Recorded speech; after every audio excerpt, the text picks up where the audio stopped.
कितने गलत हो गए? 42 करे थे, 25 गलत हो गए।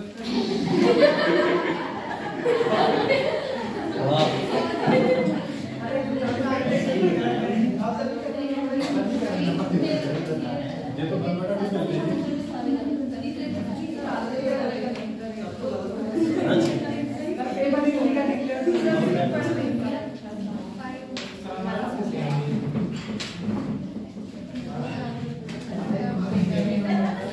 देखो कर लेंगे, डिस्कस कर लेंगे, उसको बाद में थोड़ा सा बचा हुआ है, बाद में कर लेंगे।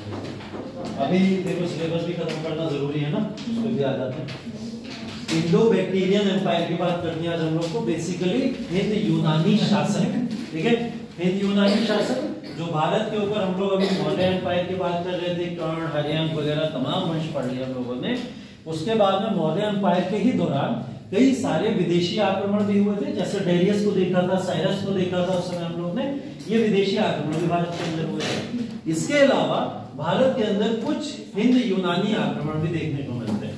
इन्हें हिंद यूनानी आक्रमण इसलिए बोला जाता है, यूनान के एरिया से इन्होंने भारत के अंदर एंटर किया, हिंद के ऊपर आक्रमण किया इसलिए, और दूसरी चीज इसलिए भी बोला जाता है क्योंकि ये भारत के अंदर आकर भारत ही के कल्चर को अडॉप्ट कर लेते हैं और भारतीयों की तरह ही रहना शुरू कर देते हैं। जैसे एक नाम आपने सुना होगा कुषाण वंश का, ठीक है, और कुषाण वंश के जो शासक थे उनको भी बोला जाता था विदेशी आक्रमणकारी थे, लेकिन उन्होंने जिस तरीके से भारत के अंदर आकर उस कल्चर को अडॉप्ट किया तो उनको भी क्या कहलाने लगे हम लोग हिंद यूनानी, मतलब भारतीय ही कल्चर से कहीं ना कहीं लेने देने वाले वो लोग थे, ठीक है। तो देखिए इनका एरिया क्या है, ये एरिया को समझ लीजिए। ये बेसिकली यहां से अगर आप आओगे तो उत्तर प्रदेश, बिहार के कुछ इलाके से लेकर आप देखोगे अफगानिस्तान के इलाके तक इनका पूरा का पूरा एम्पायर फैला हुआ है, ठीक है। अब ये क्वेश्चन कहीं आ जाएगा आपका, जैसे आज गलतियां की हो वैसी गलतियां मत करना। अब दिख रहा है मैप के फॉर्म में कि ये उत्तर प्रदेश, बिहार या नदन इंडिया के अंदर पूरा का पूरा एम्पायर फैला हुआ था, विस्तारित था। अब वहां अगर आ जाए पूर्व में था क्या ये, क्या दक्षिण में एम्पायर था ये, तो वो गलत होगा स्टेटमेंट। इस वजह से याद रखा करो, क्वेश्चन बना लिया करो दिमाग में तुरंत, जैसे ही क्वेश्चन देखा, टॉपिक देखा करो तो टॉपिक देखते खुद दिमाग में क्वेश्चन बना लिया करो ना, इससे रिलेटेड क्या पूछा जा सकता है बना लो कि क्या पूछेगा। उत्तर में यहाँ पर पूर्वी इलाका जो है, वहां पे पूर्वी इलाके के अंदर एम्पायर नहीं था, और अगर हम लोग बात करें बिहार, उत्तर प्रदेश से लेकर इसका विस्तार कहां तक था, अफगानिस्तान तक था, ठीक है। और ये उधरी के लोग थे जो भारत के ऊपर आक्रमण करते हुए यहाँ पे एंटर किए थे, ठीक है। इनको क्यों बोला जाता है और कहां से इनकी शुरुआत हुई, इसके बारे में थोड़ा बहुत डिटेल यहाँ पे दी गई है। जैसे मौर्य एम्पायर का पतन हो गया था 184-85, वही 185 ईसा पूर्व हम लोग देखते हैं। उसके बाद में पूरे भारत के अंदर कहीं ना कहीं जो एम्पायर्स की जो एकता थी, जिसको मौर्य एम्पायर एक छत के नीचे लेके आए थे, है ना। मगध एम्पायर इतना विस्तार किया था कि हर एक व्यक्ति मगध एम्पायर का पार्ट बन चुका था भारत के अंदर। अगर हम लोग पूरा का पूरा नदन इलाका देखें या फिर पूर्व या पश्चिम का इलाका देखें, वो तो सब मगध एम्पायर था, है ना। कहां तक पहुंच गए थे, अफगानिस्तान तक, तक्षशिला वगैरह तक देखा था हम लोगों ने, ये भी इनका पार्ट बन गया था। ये भी देखा था हम लोगों ने कि चंद्रगुप्त ने जाके कश्मीर को राजधानी भी बनाया था, वहां पे जाके श्रीनगर की स्थापना भी करी थी। तो क्या दिख रहा है, ये इतना बड़ा प्रांत फैला हुआ दिख रहा है प्रॉपर तरीके से। तो इसका लॉजिक क्या है कि ये प्रांत जो है मौर्य एम्पायर, जैसे इसका विघटन शुरू हुआ, मतलब एम्पायर बहुत सारे पार्ट्स में डिवाइड हो गया। और जब मौर्य का विघटन शुरू हुआ तब क्या होता है, जब भी कोई एम्पायर का विघटन होता है तब क्या होता है, नए नए एम्पायर, छोटे छोटे एम्पायर क्या करते हैं, अपने आप को स्वतंत्र घोषित करना शुरू कर देते हैं। देखा मुगलों में आप लोग ने, है ना। लेटर मुगल्स में क्या हुआ था, सबने अपने अपने आप को स्वतंत्र करना घोषित कर दिया। ऐसे ही भारत में हुआ, छोटे छोटे एम्पायर है उन्होंने अपने आप को स्वतंत्र घोषित करना शुरू कर दिया। जैसे सातवाहन एक बहुत इंपॉर्टेंट शासक बन गया इसी समय में, कर्ण वंश एक अलग इंपॉर्टेंट शासक बन गया। कल आपको एक होमवर्क में भी दिया था चालुक्य वाला, ठीक है, तो वो भी एक अलग एम्पायर इसी दौरान बन गया, ठीक है। धीरे धीरे चोला, चेरा, पांड्या वो भी एक अलग अलग एम्पायर बन गया। ये सब टूटे हुए एम्पायर। अब टूटे हुए एम्पायर के ऊपर अटैक करना आसान है, क्योंकि कौन जिम्मेदारी लेगा कि चलो हम जाके यूनानियों से लड़ेंगे, एम्पायर तो सबके अलग अलग है। तो क्या हुआ, यूनानियों ने इसका फायदा उठाया और इसका फायदा उठाते हुए वो लोग भारत के अंदर एंटर कर गए, ठीक है। इनको बैक्टीरियन या फिर भारत का यूनानी या भारतीय यूनानी भी बोला जाता है, क्योंकि ये बैक्टीरिया की राजधानी से निकल के यहाँ तक पहुंचे थे। जो आज के समय में यूरोप का हिस्सा है, वो यूरोपियन हिस्से से कहाँ आए थे, एशिया में आए, और एशिया से एंटर कहाँ किए थे, भारत के अंदर एंट्रेंस हुई थी, ठीक है। इनको भारत यूनानी बोला जाता है इसी वजह से। अब देखो इनका रीजन क्या है। रीजन की अगर बात करें तो बैक्टीरिया, मतलब उत्तरी अफगानिस्तान का आज का जो इलाका है, ये पूरा का पूरा क्या लगने लगा आज के समय में, अफगानिस्तान का जो उत्तर का इलाका है उसको क्या कहते हैं, बैक्टीरिया। पहले ये किसका पार्ट होता था, यूरोप का पार्ट हुआ करता था। अब ये किसका पार्ट लगने लगा है, उत्तरी अफगानिस्तान का प्रेजेंट टाइम में अगर बात करें, और ईरान से लगे हुए क्षेत्रों जिन्हें क्या बोला जाता था, पार्थिया, ठीक है। बैक्टीरिया या पार्थिया के इलाकों से ये लोग भारत के अंदर आए थे। सीथियन बोला जाता है शाकास को, जो शक भारत के अंदर एम्पायर जो रहे हैं, अभी हम लोग पढ़ेंगे इंडो सीथियन के बारे में भी। तो इंडो सीथियन शक एम्पायर जो बेसिकली भारत के अंदर आए, जिसकी कल थोड़ी बहुत चर्चा भी की थी हम लोगों ने। तो शक एम्पायर को ये क्रॉस करते हुए कहीं ना कहीं यहाँ पर आगे बढ़े थे। शक एम्पायर भी अभी यहाँ पे देखने को मिलेगा जब हम लोग आगे इसकी बात करेंगे, ठीक है। इसके बाद यहाँ पे देखो चीन की दीवार के निर्माण सबकी बात की गई है, और कब कराया गया था इसका, चिन वंश के द्वारा कराया गया था। ये वंश इसी समय का है जिस समय भारत में यूनानी आक्रमण हो रहे हैं, ठीक है। उसी समय चीन की दीवार भी बन रही थी, ये सब उसी के दौरान की बातें, ठीक है। तो इन्होंने सीथियन को पार किया था। कौन सी जगहों पे इंपॉर्टेंट है, बेसिकली बैक्टीरिया और पार्थिया। बैक्टीरिया पार्थिया से निकलकर बेसिकली अफगानिस्तान और ईरान से निकलकर ये लोग कहां पहुंचे, भारत की टेरिटरी के अंदर पहुंचे, और भारत की टेरिटरी से इन लोगों ने पूरा हिंद यूनानी एम्पायर को क्रिएट किया, ठीक है, जिसको हम लोग बैक्टीरिया एम्पायर के तौर पर जानते हैं। इस समय में एक पैरेलल एम्पायर कौन सा चल रहा था, चिन वंश चल रहा था, जो चाइना के अंदर हुआ करता था, जिसने क्या शुरू किया था, चीन की दीवार 221 ईसा पूर्व के आसपास इसका निर्माण कराया था, ठीक है। इसको याद रखिएगा। आगे इनका और इतिहास थोड़ा सा देख लेते हैं। ये है डेमेट्रियस या यूफ्रेटाइड्स। ये वो बेसिकली इंपॉर्टेंट रूलर हैं जिन रूलर ने इस समय में सबसे ज्यादा इंपॉर्टेंट रोल प्ले किया है इस पूरे एम्पायर के अंदर, जिसमें सबसे ज्यादा इंपॉर्टेंट नाम आता है डेमेट्रियस का, ठीक है।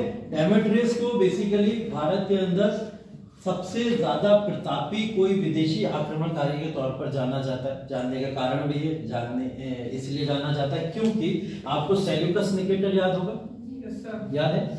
सेल्यूकस निकेटर ने क्या करा था, भारत के ऊपर चंद्रगुप्त मौर्य के साथ में एक संधि की था, ठीक है। और इसी संधि के तहत सेल्यूकस निकेटर को तमाम अफगानिस्तान का इलाका मिला हुआ था, और इसने वहां पर क्या करा था, सेल्यूकस एम्पायर की स्थापना कर दी थी। किसकी, सेल्यूकस एम्पायर। अब सेल्यूकस एम्पायर एक बहुत बड़ा एम्पायर होता था जो अफगानिस्तान के इलाके में बेसिकली काबुल, कंधार मंदार का जो इलाका है इसमें रूल किया करता था। ये बड़े एम्पायर को क्रॉस करके ये लोग भारत के अंदर एंटर किए, जिसके अंदर नाम आता है डेमेट्रियस का। डेमेट्रियस ने उस बड़े एम्पायर को, जिसको बेसिकली सेल्यूकस का एम्पायर बोला जाता है, उस एम्पायर को तोड़ते हुए भारत के अंदर इन्होंने एंट्रेंस लिया था, ठीक है। इंपॉर्टेंट नामों में देख लीजिए, जैसे बैक्टीरिया का इस समय गवर्नर था जिसका नाम था डियोडोटस, ठीक है।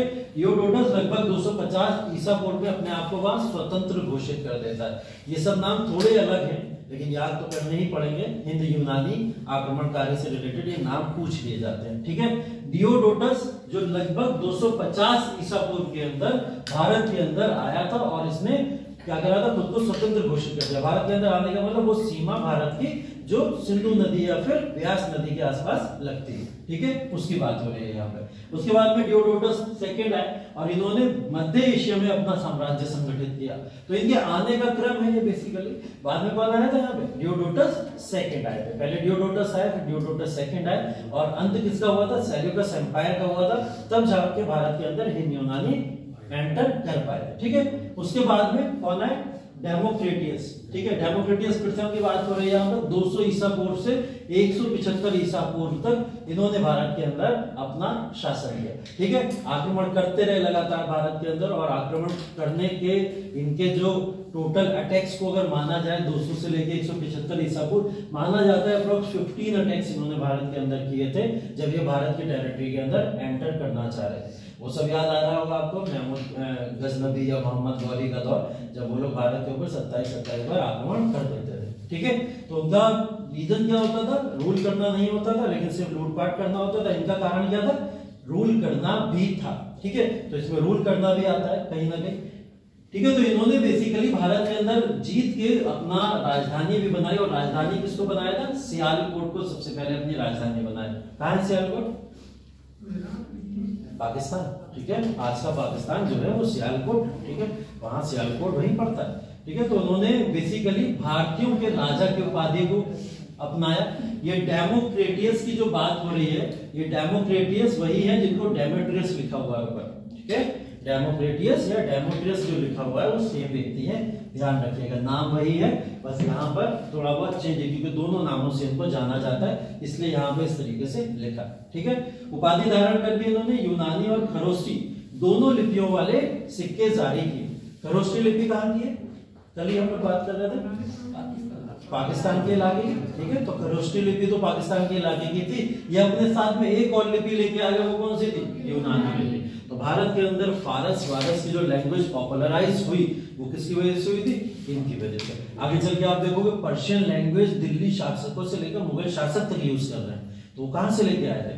ये इन लोगों ने कहीं ना कहीं नींव डाल दी थी यूनानी लिपि की भी भारत के अंदर। तो ये यूनानी लिपि लेके आने वाले भारत के अंदर कहीं ना कहीं लोग थे, ठीक है। उसके बाद मध्य एशिया का एक प्रांत है जिसको बल्ख प्रांत के नाम से जाना जाता है। बल्ख प्रांत कौन सा? बल्ख कहां पर है? अफगानिस्तान, ठीक है। अफगानिस्तान का रीजन है। अब ये लोग भारत की तरफ जिस तेजी से बढ़ रहे थे उसी तेजी से पीछे का इलाका खोते चले जा रहे थे। यहां से बाबर याद आ रहा होगा आपको, ठीक है। बाबर भारत के अंदर जैसे जैसे एंटर कर रहा था पीछे का इलाका खोता चला जा रहा था, तो उसके पास ऑप्शन क्या बचा था? सिर्फ भारत ही तो बचा था।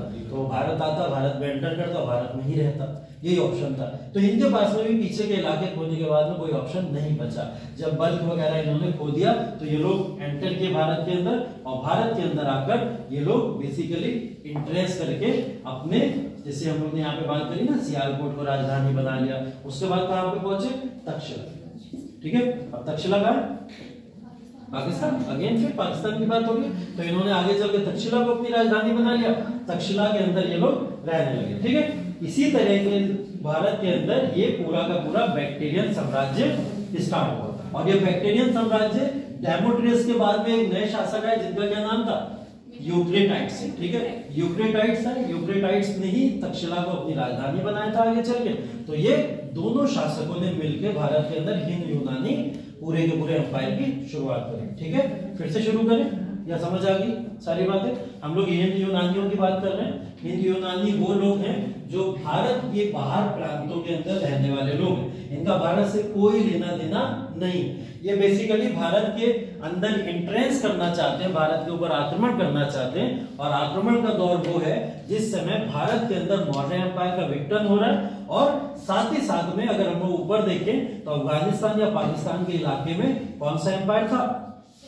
Seleucus empire. तो सेल्यूकस एम्पायर कमजोर एम्पायर था, उसको क्रॉस करते हुए लोग भारत के अंदर एंटर करते हैं। भारत के अंदर एंटर करने का मतलब सियालकोट को अपनी राजधानी बनाना, और सियालकोट के बाद में तक्षशिला को अपनी राजधानी बनाना। ये करते हुए लोग भारत में एंटर कर जाते हैं। इन सब में जो सबसे इंपॉर्टेंट दो नाम है वो आपके सामने है, डेमेट्रियस और यूक्रेटाइड्स। इन दोनों की वजह से भारत के अंदर हिंद यूनानी या बैक्टीरियन एम्पायर की स्थापना हो जाती है। क्लियर है यहां तक? ठीक, आगे देखिए।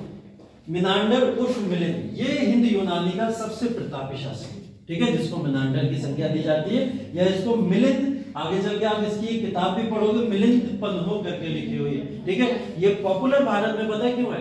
एक तो ये चीज है कि ये हिंद यूनानी के जो बैक्टीरियन एम्पायर है वहां का निवासी है, और इसने भारत के अंदर एंटर करके भारत के ही कल्चर को अडॉप्ट करा। कल्चर को अडॉप्ट करने का मतलब बौद्ध धर्म ग्रहण कर लिया था इसने, ठीक है। अब कुछ सोचो, भारत के बाहर के एक एम्पायर का कोई व्यक्ति अंदर आता है और अंदर आके क्या एक्सेप्ट कर लेता है, भारत के ही किसी धर्म को एक्सेप्ट कर लेता है, तो वो भारत के लिए इंपॉर्टेंट होगा कि नहीं होगा? बिल्कुल होगा। ठीक है, इनके द्वारा देख लीजिए क्या क्या चीजें इंपॉर्टेंट है।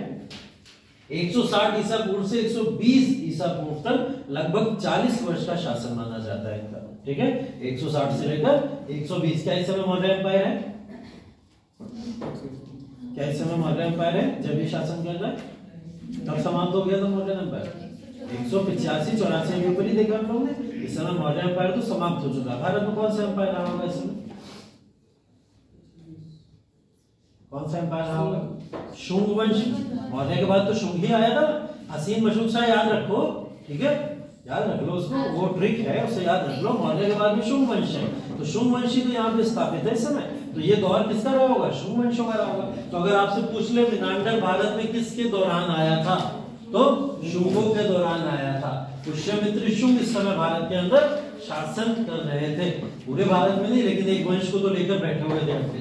ठीक है, इनको एक बहुत ही पॉपुलर बौद्ध भिक्षु मिल गया जिनका नाम था नागसेन। ठीक है, नागसेन या नागार्जुन के नाम से इन्हें जाना जाता है। इनसे इन्होंने बौद्ध धर्म की शिक्षा ली और शिक्षा लेने के बाद में ये अपने आप को बौद्ध धर्म में कन्वर्ट कर लेते हैं। ये जितने क्वेश्चन पूछते गए नागार्जुन इनको उत्तर देते गए, यही क्वेश्चन आंसर की एक श्रृंखला बनी जिसको एक किताब में पूरी तरीके से संकलित किया गया, जिसका नाम क्या है? मिलेनपनो। ठीक है, तो मिलेनपनो एक ग्रंथ माना जाता है बेसिकली, और उस ग्रंथ के अंदर बातें की जाती है कि बौद्ध धर्म के अंदर कार्य क्या है और आपको बौद्ध धर्म क्यों अपनाना चाहिए, बौद्ध धर्म क्यों इंपॉर्टेंट है, ये सब चीजें मिलेनपनो में। तो अब ये क्या बन गई? ये धार्मिक ग्रंथ बन चुका है बौद्ध धर्म का, जिसके अंदर ये सारा का सारा वर्णन है। ऐसी एक किताब मॉडर्न इंडिया के अंदर गांधी जी ने भी लिखी थी, कौन सी है?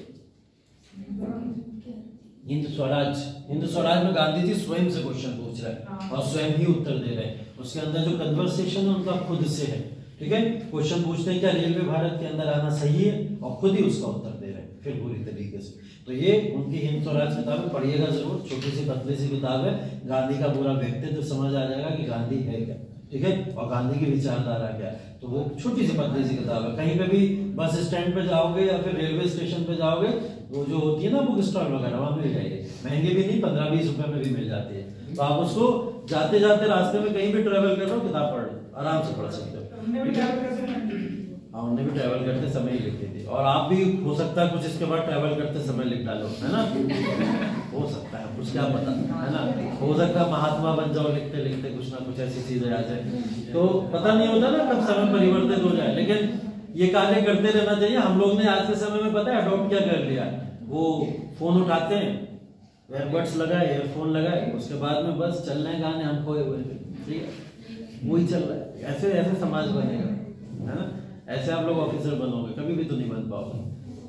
जो प्रिपरेशन करते हैं लोग, उन प्रिपरेशन के दौरान आप देख लेना ट्रेन के अंदर कम से कम लोग लाखों ट्रेवल कर रहे हैं, रोज लाखों ट्रेवल करते हैं। उन लाखों के अंदर 1% लोग भी तुम्हें किताब पढ़ते हुए नहीं दिखेंगे, 1% लोग भी नहीं दिखेंगे।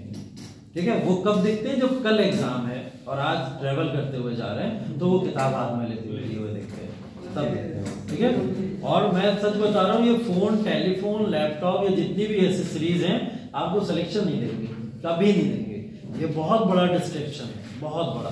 सिलेक्शन आपको सिर्फ किताबें देंगे, क्योंकि किताबें आपसे बात करती हैं। जब आप उसको पढ़ना शुरू करते हो, जब आप उसमें इंटरेस्ट लेना शुरू करते हो, तो वो रिस्पॉन्स करती हैं, बता रही होती हैं आपको याद होता है कि अरे हाँ, मुझे किताब ने ये बताया था। ठीक है, थोड़ी पागलों वाली बातें लग रही होंगी, लेकिन हाँ सही सही ये बातें होती है। जब हम लोग बहुत डीप एनालिसिस करना शुरू कर देते हैं ना, एक किताब से 2-3 बार पढ़ लो। लक्ष्मीकांत को जिस लोगों ने भी 3 से ज्यादा पढ़ लिया होगा, अब लगता होगा कि लक्ष्मीकांत खुद आंसर दे रही है, ऐसा होता है। और जिन लोगों ने 15-16 बार पढ़ा हुआ है, सोचो उनका क्या हाल होगा। मुन्ना भाई एमबीबीएस एग्जाम्पल है उसका, उसको एक बीमारी का नाम दिया जाता है बेसिकली, लेकिन उतना बीमार भी नहीं होना है। तो ठीक है, तुम्हें सबका बैलेंस करके चलना है। उसको तो रिसर्च करनी थी मुन्ना भाई पे, वो गांधी जी का उसने कर ली, है ना? तो ये भी होता है, जब आप लोग रिसर्च फील्ड में आओ तो ऐसा कार्य करना, पागल हो जाना, हो जाते हैं रिसर्चर पागल, इतने लंबे लंबे बाल लेके फिर दाढ़ी लेके घूमते रहते, देखे नहीं, यही होता है। मैं भी था, अब मैं सही हो। ठीक है। तो ये बेसिकली इस समय के शासक है जब भारत के अंदर शुकवंश है, मेनांडर भारत के अंदर आया, नागार्जुन ने शिक्षा दी और इन्होंने बौद्ध धर्म को ग्रहण कर लिया, ठीक है। उसके बाद में एक प्रोफेसर है रेप्सन, ठीक है, प्रोफेसर रेप्सन है, इन्होंने ये लिखा था मेनांडर की एक न्यायप्रिय शासक के रूप में प्रसिद्धि केवल भारत तक ही सीमित नहीं थी, ठीक है, परंतु उसके उत्तराधिकारी अयोग्य थे। शक सीथियन, जिसको अभी हम लोग शाकास के तौर में पढ़ेंगे, पार्थियन, अभी हम लोग ने पार्थी भी देखा था जो इलाका था बेसिकली, और कुषाणों के आक्रमणों ने बैक्टीरियन साम्राज्य को समाप्त कर दिया, ठीक है। बैक्टीरियन साम्राज्य जो हम लोग बात कर रहे थे कि इन लोग अपनी राजधानी बनाते हुए कहां तक पहुंच गए, धीरे धीरे बिहार तक पहुंच चुके थे। लेकिन इनके बाद के जो शासक आए, कौन, मेनांडर के बाद के जो भी शासक आए, इनके उत्तराधिकारी जो भी आए वो अयोग्य थे, जिसकी वजह से इसका फायदा किसने उठाया, शाकास ने उठाया, ठीक है। या फिर हम लोग बात करें कुछ पार्थियन एम्पायर डिवाइड हो गया था, किसमें से, बैक्टीरियन एम्पायर में से, उस पार्थियनों ने फायदा उठाया या फिर कुषाणों ने आक्रमण करके फायदा उठा के इस पूरे बैक्टीरियन एम्पायर को समाप्त कर दिया, ठीक है। लेकिन इतने कम समय का एम्पायर आया, हम उसके बारे में पढ़ रहे हैं तो कुछ ना कुछ इसका योगदान रहा होगा। सिर्फ शासकों के बारे में पढ़ लेना काफी नहीं है, इनके योगदान देख लेते हैं कि बैक्टीरियन ने भारत के अंदर आकर योगदान अपना क्या दिया और कैसे ये भारत के अंदर आके एक इंपॉर्टेंट एम्पायर बन गया। पहली चीज, भारत के अंदर जो सभ्यता और संस्कृति यूनान की देखने को मिलती है वो सारी की सारी इन्हीं के द्वारा प्रारंभ की गई। यूनानी संस्कृति के अंदर मूर्ति पूजा एक बहुत इंपॉर्टेंट पार्ट होता था, ठीक है। मूर्ति पूजा भारत में भी होती थी, तो वहां की मूर्ति पूजा यहाँ की मूर्ति पूजा आती क्या हो गई, मर्ज हो गई। बस क्या हुआ, एक अलग डायरेक्शन देखने को मिली हमें यहाँ से। अब हमने क्या करा, हमने थोड़ा एक्सप्लोर करने की कोशिश करी, तो हमें टेम्पल आर्किटेक्चर या फिर जो अलग अलग मूर्तियों के आर्किटेक्चर होते थे उसमें परिवर्तन देखने को मिला, ठीक है। वो संस्कृति तो वहां की आई हमारे तक, लेकिन साथ ही साथ में जो कला एवं संस्कृति डेवलप हुई भारत के अंदर वो थोड़ी अलग टाइप की थी। जैसे ये लोग यूनानी लिपि लेके आए भारत के अंदर, यूनानी हमारे पास में पहले नहीं थी, ठीक है। ये लोग कुछ शैलियों के मंदिर भारत के अंदर लेके आए, वो शैली के मंदिर भारत में पहले नहीं थे, इनके द्वारा डेवलप किए गए वो मंदिर, जिनको आगे चल के भारत के गुप्ता एम्पायर ने बहुत अच्छे से यूटिलाइज किया, बहुत अच्छे से। एक लेक का नाम सुना होगा आप लोगों ने, सुदर्शन लेक, सुना? सुदर्शन लेक, सुदर्शन लेक मैंने नहीं बताया था शायद आपको। सुदर्शन लेक की स्थापना करी थी चंद्रगुप्त मौर्य ने, ठीक है, चंद्रगुप्त मौर्य ने, ठीक। और विष्णुगुप्त वैश्य जो थे उनके वो थे दरबार के गवर्नर थे कहीं ना कहीं, उनके द्वारा उसकी स्थापना करवाई गई थी। क्वेश्चन पूछा गया था कई बार इससे रिलेटेड। तो जब स्थापना की गई थी उस लेक की स्थापना के बाद में हिंद यूनानी लोग उस लेक के आसपास में ब्रिजेस बनवाते हैं, ठीक है, लेक के आसपास ब्रिजेस बनवाते हैं। ब्रिजेस बनवाने का तात्पर्य क्या है कि जो खेती होती है या जो भी प्रोडक्शन होता है उस प्रोडक्शन को यहां से वो कहां ट्रांसफर कर सके, दूसरी जगह पर ट्रांसफर कर सके। तो एक ट्रेड रूट कहीं ना कहीं क्रिएट करने का योगदान किसने दिया था, वो भारत के अंदर बैक्टीरियन साम्राज्य के लोगों ने दिया था, ठीक है। तो योगदान है इनके अच्छे खासे। और जब भी एक एम्पायर भारत के बाहर का भारत के अंदर एंटर किया तो उसने कोई ना कोई कल्चरल या सांस्कृतिक वैल्यू को ऐड ही किया है भारत के अंदर, कोई भी, चाहे यूनानियों की बात कर लें, चाहे दिल्ली सल्तनत के अंदर हम लोग बात करने कि दिल्ली सल्तनत के प्रारंभिक शासक जब आए तो उन्होंने भारत के अंदर आके सूफी परंपरा शुरू करी, ठीक है। इससे पहले सूफी जैसी कोई चीज भारत में नहीं थी, तो सूफीज्म या सूफीवाद भारत के अंदर शुरू किया। जो सूफीवाद देखा गया कह रहे ये तो बहुत मिलता जुलता है भारत के कल्चर से, कि उसके अंदर भी गुरु शिष्य देखे जाते थे, पीरी मुरीदी होती थी वहां पे, है ना। तो ऐसे यहाँ पे भी देखने को मिल रहा है। तो उन सारी चीजों ने भारत के वातावरण के आगे ऐसा कि कहीं ना कहीं आप कह सकते हो कि ग्रोथ किया, जिसकी वजह से हमारा कल्चर धीरे धीरे कंपोजिट कल्चर बनता चला गया, है ना। तो सबके अलग अलग योगदान है। इन्होंने आगे भारत के अंदर सिक्के चलाए थे और ज्यादातर सिक्के चलाने में इनका जो उपयोग होता था वो शीशे के सिक्के चलाते थे। शीशा समझ क्या होता है? शीशा लेड होता है, ठीक है, लेड को बोलते हैं शीशा बेसिकली। इसके सिक्के चलाए जाते थे। तो इसके सिक्के अभी तक हम लोग देख रहे हैं चांदी के चल रहे हैं, सोने के चल रहे थे, तांबे के चल रहे थे। अब क्या लेड के सिक्के या शीशा के सिक्के किसने चलाए थे? वो यूनानी लोगों ने भारत के अंदर चलाए थे, ठीक है। तो इन्होंने अपनी मुद्रा भी अपनाई थी और वो मुद्रा भी बेसिकली भारत के अंदर काफी ज्यादा प्रचलित हुई इनके एम्पायर के अंदर। तो योगदान है अच्छा खासा, इसको भी एक बार पढ़ लीजिएगा, जितना बताया मैंने उतना तो है, ठीक है। इसके बाद में कौन है भारत के अंदर? शाह।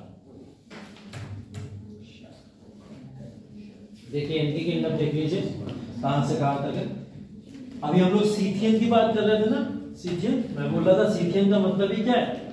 शाकास, ठीक है। तो ये पूरा का पूरा इंडो सीथियन किंगडम जो है, ये पूरी की पूरी जो फैली हुई है, यही क्या है, शाकास की पूरी किंगडम है। शाकास की किंगडम अब देख लो कहां से कहां तक फैली हुई है। ये मथुरा का पार्ट दिख रहा है यहाँ पे, ठीक है। मथुरा बेसिकली वेस्टर्न यूपी से लेकर कहां तक देखने को मिल रहा है, अफगानिस्तान के इलाके तक देखने को मिल रहा है। तो ये एम्पायर कहां से कहां तक फैला था, वेस्टर्न यूपी से लेकर अफगानिस्तान और थोड़ा बहुत राजस्थान के अंदर भी इसका देखने को मिलता है, ठीक है। तो इस एम्पायर की अगर बात करो तो नदन इलाके का पूरा एम्पायर है, जो नदन पूरे के पूरे साम्राज्य को माना जाता है। अब आप लोग समझ लो, बैक्टीरियन एम्पायर को इन्होंने यहीं से तो खत्म किया होगा, तभी तो यहाँ पे इन लोग ने अपने आप की स्थापना की होगी आगे। तो बैक्टीरियन एम्पायर को समाप्त करके ये लोग अपनी स्थापना यहाँ पर कर देते हैं, ठीक है। तो शाका एम्पायर किसके बाद आता है, हिंद यूनानी एम्पायर के बाद में आता है। और यहाँ पर उत्पत्ति किसकी होती है, शाक्त संवत की। ये तो सुना ही होगा आप लोग, विक्रम संवत होता है, शाक्त संवत होता है। विक्रम संवत आगे बढ़ेंगे, अभी क्या है, शाक्त संवत होता है। इसकी शुरुआत करने वाले राजा चस्टान को बोला जाता है, ठीक है। चस्टान जो थे, इन्होंने इसकी शुरुआत की थी। और शुरुआत कब की थी, जब इनका क्या हुआ था, क्राउनशिप हुई थी, ठीक है। जब इनकी क्राउनशिप हुई थी, इनको जब ताजपोशी कराई गई थी, उसी समय से क्या माना जाता है, शक संवत की शुरुआत की जाती है। और ये जानकारी कहाँ मिलती है, ये कुछ शिलालेख प्राप्त हुए थे, जो चस्टाना या इन्हीं को बोला जाता है चस्टम, इनके द्वारा बनवाए गए शिलालेखों में इसकी जानकारी प्राप्त होती है, ठीक है। तो इस बात को ध्यान रखिएगा, ठीक है। ये लोग थे कौन, सीथियन लोग या शाकास बोलते किसको है, भारतीय बिल्कुल नहीं थे। अभी मैं फिर से बार बार बता रहा हूँ कि कहां से अटैक किया इन्होंने, यूनान के इलाकों से अटैक किया। तो कहां के लोग थे, ईरानी खानाबदोश देहाती जनजातियों का समूह, ठीक है। ईरान के लोग थे, खानाबदोश थे, मतलब खाने पीने का इनके पास में कोई भी संग्रह नहीं था, भूमि नहीं थी किसी भी तरीके की। ये लोग खानाबदोश लोग थे, जनजाति थी पूरी, और एक समूह बना के रहा करती थी, जिन्होंने अपने आप को इतना ज्यादा एकत्रित किया और भारत के ऊपर अटैक करके बैक्टीरियन एम्पायर को समाप्त करके भारत में शका एम्पायर की शुरुआत कर दी, ठीक है।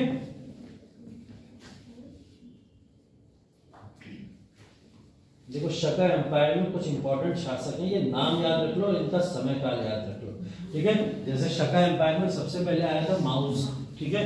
माउस जो है, इनका समय काल माना जाता है 98 ईसा पूर्व से लेकर 60 ईसा पूर्व, और किसी किसी सोर्सेज में 50 ईसा पूर्व से 57 ईसा पूर्व भी लिखा हुआ है, ठीक है।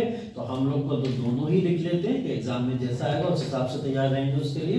तो ये दोनों ही मान लीजिए आप, माउस शासनकाल के 98 से लेकर 60 तक, ठीक है। इन्होंने कहां पर शासन किया था, बेसिकली पाकिस्तान और अफगानिस्तान। बेसिकली जो गांधार का इलाका है, उस गांधार के इलाके पर शासन करने वाले माउस थे, ठीक है। तो माउस ने यहाँ पर अपना शासन किया था या शासन स्थापित किया था। इनकी राजधानी क्या थी, सिरकप इनकी राजधानी थी, जो पंजाब पाकिस्तान में प्रेजेंट टाइम में पड़ती है। बस इतनी बात इनसे रिलेटेड याद रखनी है आपको। उसके बाद में हम लोग आ जाएंगे सीधा चस्ताना। चस्ताना भी चेस्टन जिनको बोल रहे थे हम लोग, ये वही व्यक्ति है। इनका शासनकाल है 78 ईसा पूर्व से 123 ईसा पूर्व। तो शक संवत कब शुरू हुआ होगा,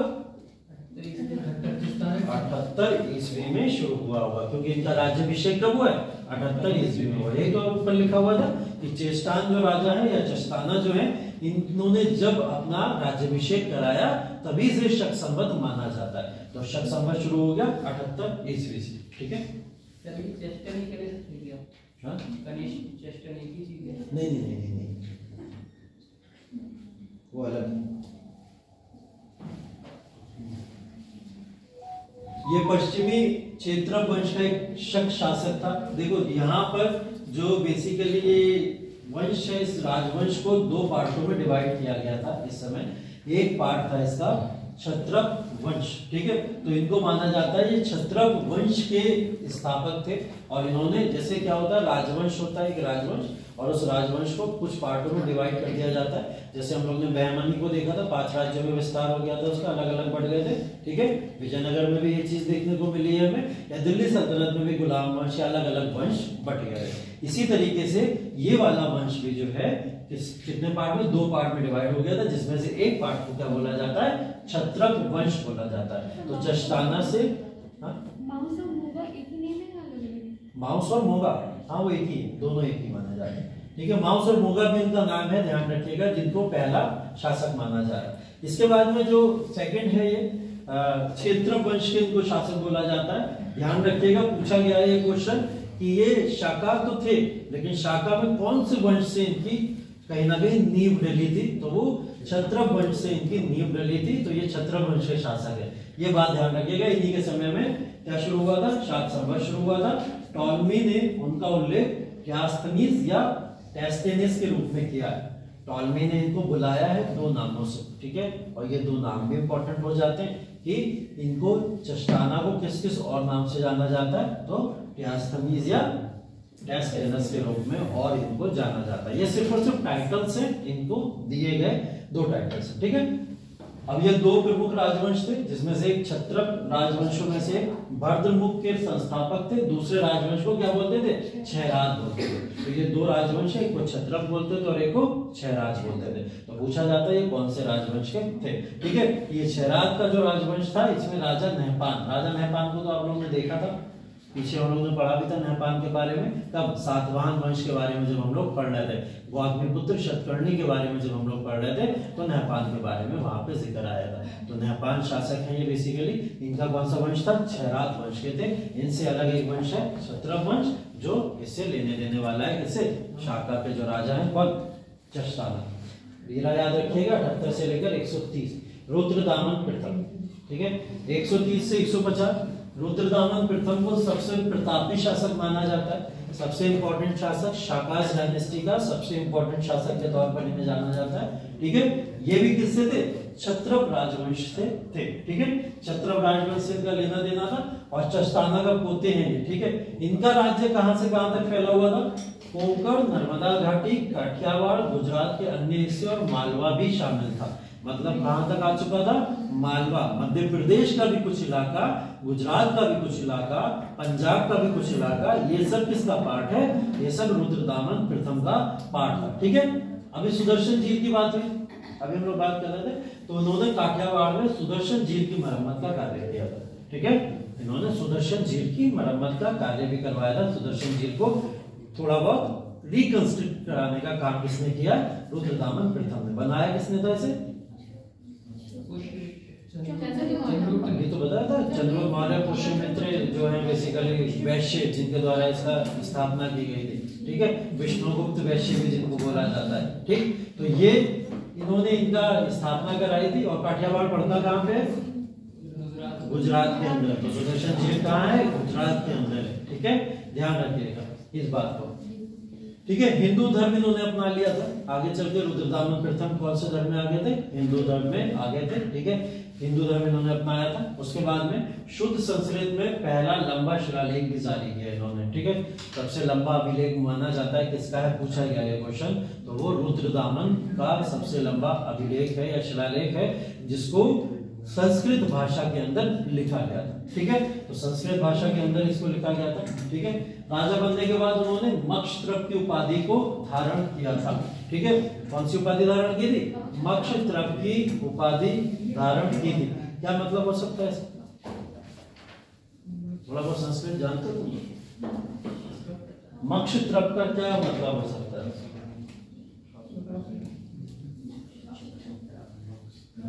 मक्षत्रप का क्या मतलब हो सकता है, उपाधि धारण कर रहे हैं रुद्रदामन इसकी, तो मक्षत्रप से क्या अभिप्राय हो सकता है,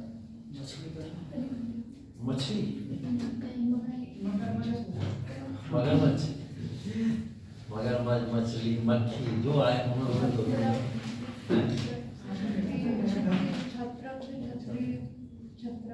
छत्रप से क्षत्रिय, मक्का क्या मतलब,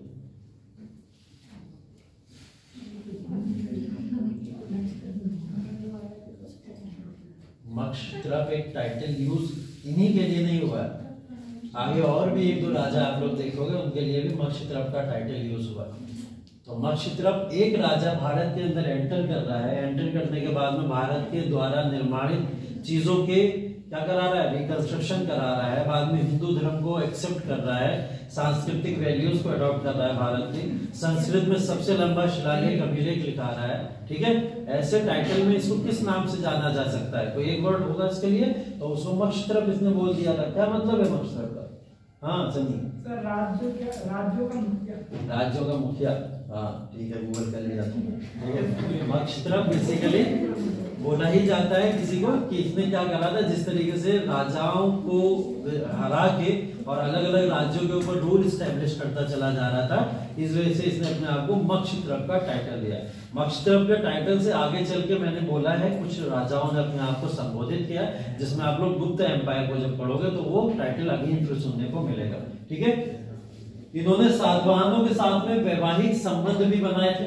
ठीक है, सातवाहनों के साथ में वैवाहिक संबंध भी देखने को मिल रहा है। ये राजवंश किसके पैरेलल चल रहा है, इस बात को बहुत अच्छे से ध्यान रखिएगा, किसके, सातवाहनों के पैरेलल चल रहा है, इस वजह से वैवाहिक संबंध भी उनके साथ बनाते हुए दिख रहे हैं। ठीक है, वशिष्ठपुत्र सातकर्णी देखा था हम लोग ने अभी पीछे जब सातवाहन राजवंश की बात कर रहे थे, उनके दामाद थे। ठीक है, लेकिन उनके साथ कई युद्ध भी लड़े हैं, दामाद भी थे लेकिन साथ में युद्ध भी होते रहते थे, दो पैरेलल एम्पायर होते हुए। ठीक, तो रुद्रदामन के दामाद कौन थे या फिर वशिष्ठपुत्र के ससुर कौन थे, ध्यान रखो, रिलेशन कहीं पूछ लिया जाता है। ठीक है,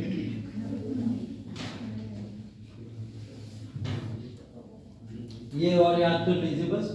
रुद्रदामन के शासन के दौरान यूनानी लेखक यवनेश्वर भारत में रहते थे और उन्होंने क्या करा था, यवन जातक का ग्रीक से संस्कृत में अनुवाद किया था। ठीक है, एक पुस्तक है, किताब है यवन जातक, उसका अनुवाद इसमें किया है, ग्रीक से संस्कृत में किया। तो ये अनुवाद इस समय में देखने को मिलता है इसके द्वारा, यवनेश्वर के द्वारा। यवन जातक वहां के राजाओं के बारे में व्याख्या करती है कि कौन सा राजा कब आया और यूनानी प्रांत के अंदर कौन से राजाओं की क्या क्रोनोलॉजी है, उसका वर्णन वहां पे दिया गया और उनका भारत की तरफ कैसा रुख था, उस रुख की भी चर्चा वहां पे की गई है। तो इस वजह से इसको याद रखिएगा। ठीक है, ये किताब है किसके शासनकाल में लिखी गई है, रुद्रदामन के। लेखक कौन है, यवनेश्वर। किताब का क्या नाम है, यवन जातक। ठीक है, इसको याद रखिएगा। शकों का पतन हो गया इसके बाद। ठीक है, सातवाहन सम्राट जो थे गौतमीपुत्र शतकर्णी। ठीक है, इसके बाद हार के बाद शक साम्राज्य का पतन शुरू हो गया। हम लोग देखे भी थे कि उन्होंने गौतमीपुत्र शतकर्णी ने शकों को 2 बार हराया था, लिखा था ना ऐसा जब हम लोग वहां पे पढ़ रहे थे। तो ये 2 बार हराने में यही वाला काल है कि इनके द्वारा, गौतमीपुत्र शतकर्णी के द्वारा शकों के पतन को बेसिकली कर दिया गया। ठीक है, और पश्चिमी भारत में अप्रोक्स इनका शासन 4वीं शताब्दी ईस्वी में खत्म हो गया।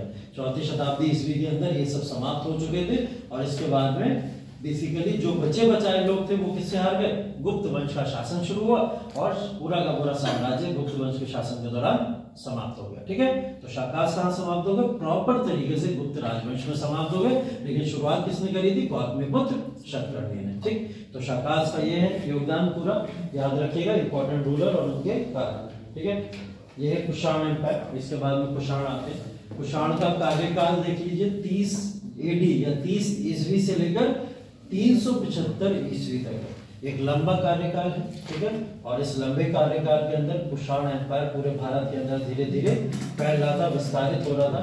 ये जो एरिया आपको दिख रहा है, ये कहां का एरिया हो सकता है, ये कौन सा एरिया दिख रहा है, मध्य एशिया।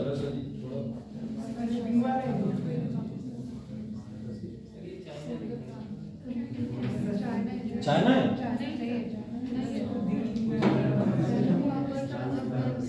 चाइना तक तो यहीं पे रुक जा रहा है, ये तो कश्मीर यहाँ आ गया, यहाँ तो यही हिंद कुश वगैरह देखने को मिल रहा है, चाइना तक तो एंटर नहीं करता है।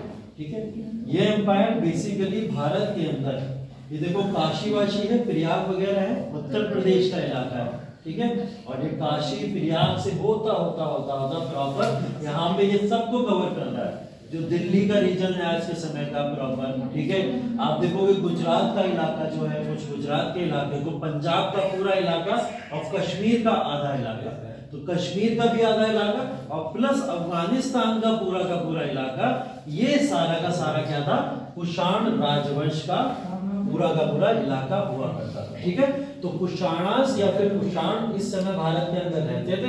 कुषाण में सबसे प्रतापी राजा पता आपको कौन था, कनिष्क। ठीक है, तो कुषाणों में 30 से लेकर 375 तक की अगर बात करें तो कनिष्क की बात की जाती है। कुषाणों को देखिए बेसिकली यूजी जनजाति की 5 शाखाओं में से एक माना जाता है। ये यूजी जनजाति कौन थी, चाइना में रहने वाली कुछ जनजातियां थी, उन जनजातियों में एक जनजाति थी यूजी जनजाति, जो अपने आप को विस्तार करते करते अफगान के इलाके से कश्मीर के इलाके तक भारत तक लेकर आ चुकी थी। ठीक है, तो इसी जनजाति को क्या बोलते थे? यूजी जनजाति। तो बोला जाता है कि कुषाणों को कौन सी जनजाति का माना जाता है? यूजी जनजाति का माना जाता है, जो मध्य एशिया के अंदर रहा करते थे। ठीक है, उसके बाद देख लीजिए कुछ इंपॉर्टेंट और चीजें। ठीक है, अब देखिए इनके समय के कुछ इंपॉर्टेंट शासक। ठीक है, जैसे बात करेंगे कुजुला कटफिसेस की। ठीक है, कुजुला कटफिसेस या कटफिसेस प्रथम के नाम से इन्हें जाना जाता है। 30 ईस्वी से लेकर 80 ईस्वी तक इन्होंने भारत के अंदर अपने साम्राज्य की स्थापना करके रखी हुई। ठीक है, तो ये पहले यूजी प्रमुख थे कह सकते हो, या पहले यूजी शासक भारत के अंदर जिन्होंने कुषाण वंश की भारत के अंदर स्थापना की। तो पहले शासक के तौर पे याद रखिएगा 30 से 80 ईस्वी तक कौन है? कटफिसेस प्रथम। ठीक है, दूसरी बात करी जाए विम कटफिसेस 95 ईस्वी से लेकर 127 ईस्वी तक। इनके समय में इंपॉर्टेंट चीजें क्या क्या? अफगानिस्तान के रबा तक में मिले एक शिलालेख में उल्लेख है कि वह विमातक्तु का पुत्र और कनिष्क का पिता था। कनिष्क का पिता किसको बोला जाता है? वो बोला जाता है विम कटफिसेस को बोला जाता है। इस वजह से ये पॉपुलर है। ठीक है, इन्होंने भी बड़ी संख्या में सोने के सिक्के जारी किए थे। अब एक बात बहुत इंपॉर्टेंट तौर पे याद रखिएगा कि कुषाण शासकों ने भारत के अंदर सर्वप्रथम सोने के सिक्के जारी किए थे। ठीक है, तो सोने के सिक्के जारी करने वाले सर्वप्रथम कौन थे भारत के अंदर? कुषाण वंश के शासक थे। और किसके द्वारा किए गए थे? विम कटफिसेस के द्वारा भारत के अंदर ये सबसे पहले किए गए थे। ठीक है, वह शिव भक्त था, जैसा कि उसके द्वारा जारी सिक्कों से स्पष्ट होता है। इसके सिक्कों से स्पष्ट क्या होता है? ये शिव भक्त था। कैसे स्पष्ट होता होगा? सिक्कों में शिव की प्रतिमा बनी होती होगी। ठीक है, और एक बात ध्यान रखिएगा, भारत के अंदर जितने भी इंडो यूनानी लोग आए, जितने भी ग्रीक लोग आए, उन्होंने भारत में जितने भी सिक्के चलाए, उन सिक्कों के ऊपर कोई लेखन नहीं होता था। ये क्वेश्चन आगे पूछा जा सकता है, आर्ट एंड कल्चर के फॉर्म में फिर आएंगे, पढ़ाएंगे आपको। तो वहां पे कोई लेखन नहीं होता था। वहां क्या होता था? सिर्फ इमेजेस बनी हुई होती थी। और इमेजेस पता है कैसी बनी होती थी? इमेजेस ऐसी बनी हुई होती थी वहां पे जहां पे एक साइड में किसी ईश्वर या देवी देवता की प्रतिमा होती थी और एक साइड में किसी राजा की प्रतिमा हुआ करती थी। ठीक है, तो ईश्वर या राजा की प्रतिमा वहां पर हुआ करती थी। तो इस बात को ध्यान रखिएगा। अगर मैं पूछूं सातवाहन शासकों के सिक्कों पर क्या अंकित होता था? सातवाहन शासकों के सिक्कों पर क्या अंकित हुआ करता होगा? सातवाहन पीछे पड़े थे हम लोग, क्या है? विदेशी है, भारतीय है ये लोग? भारतीय थे ना, ब्राह्मण राजवंश बोला जाता है इनको भारत के अंदर। और कौन से संप्रदाय से बिलोंग करते थे? वैष्णव। ज्यादातर अगर हम लोग देखें तो सारे के सारे सातवाहन वैष्णव संप्रदाय को ज्यादा मानते हैं। तो इनके सिक्कों पे क्या अंकित हो सकता है? नेपाल की फोटो,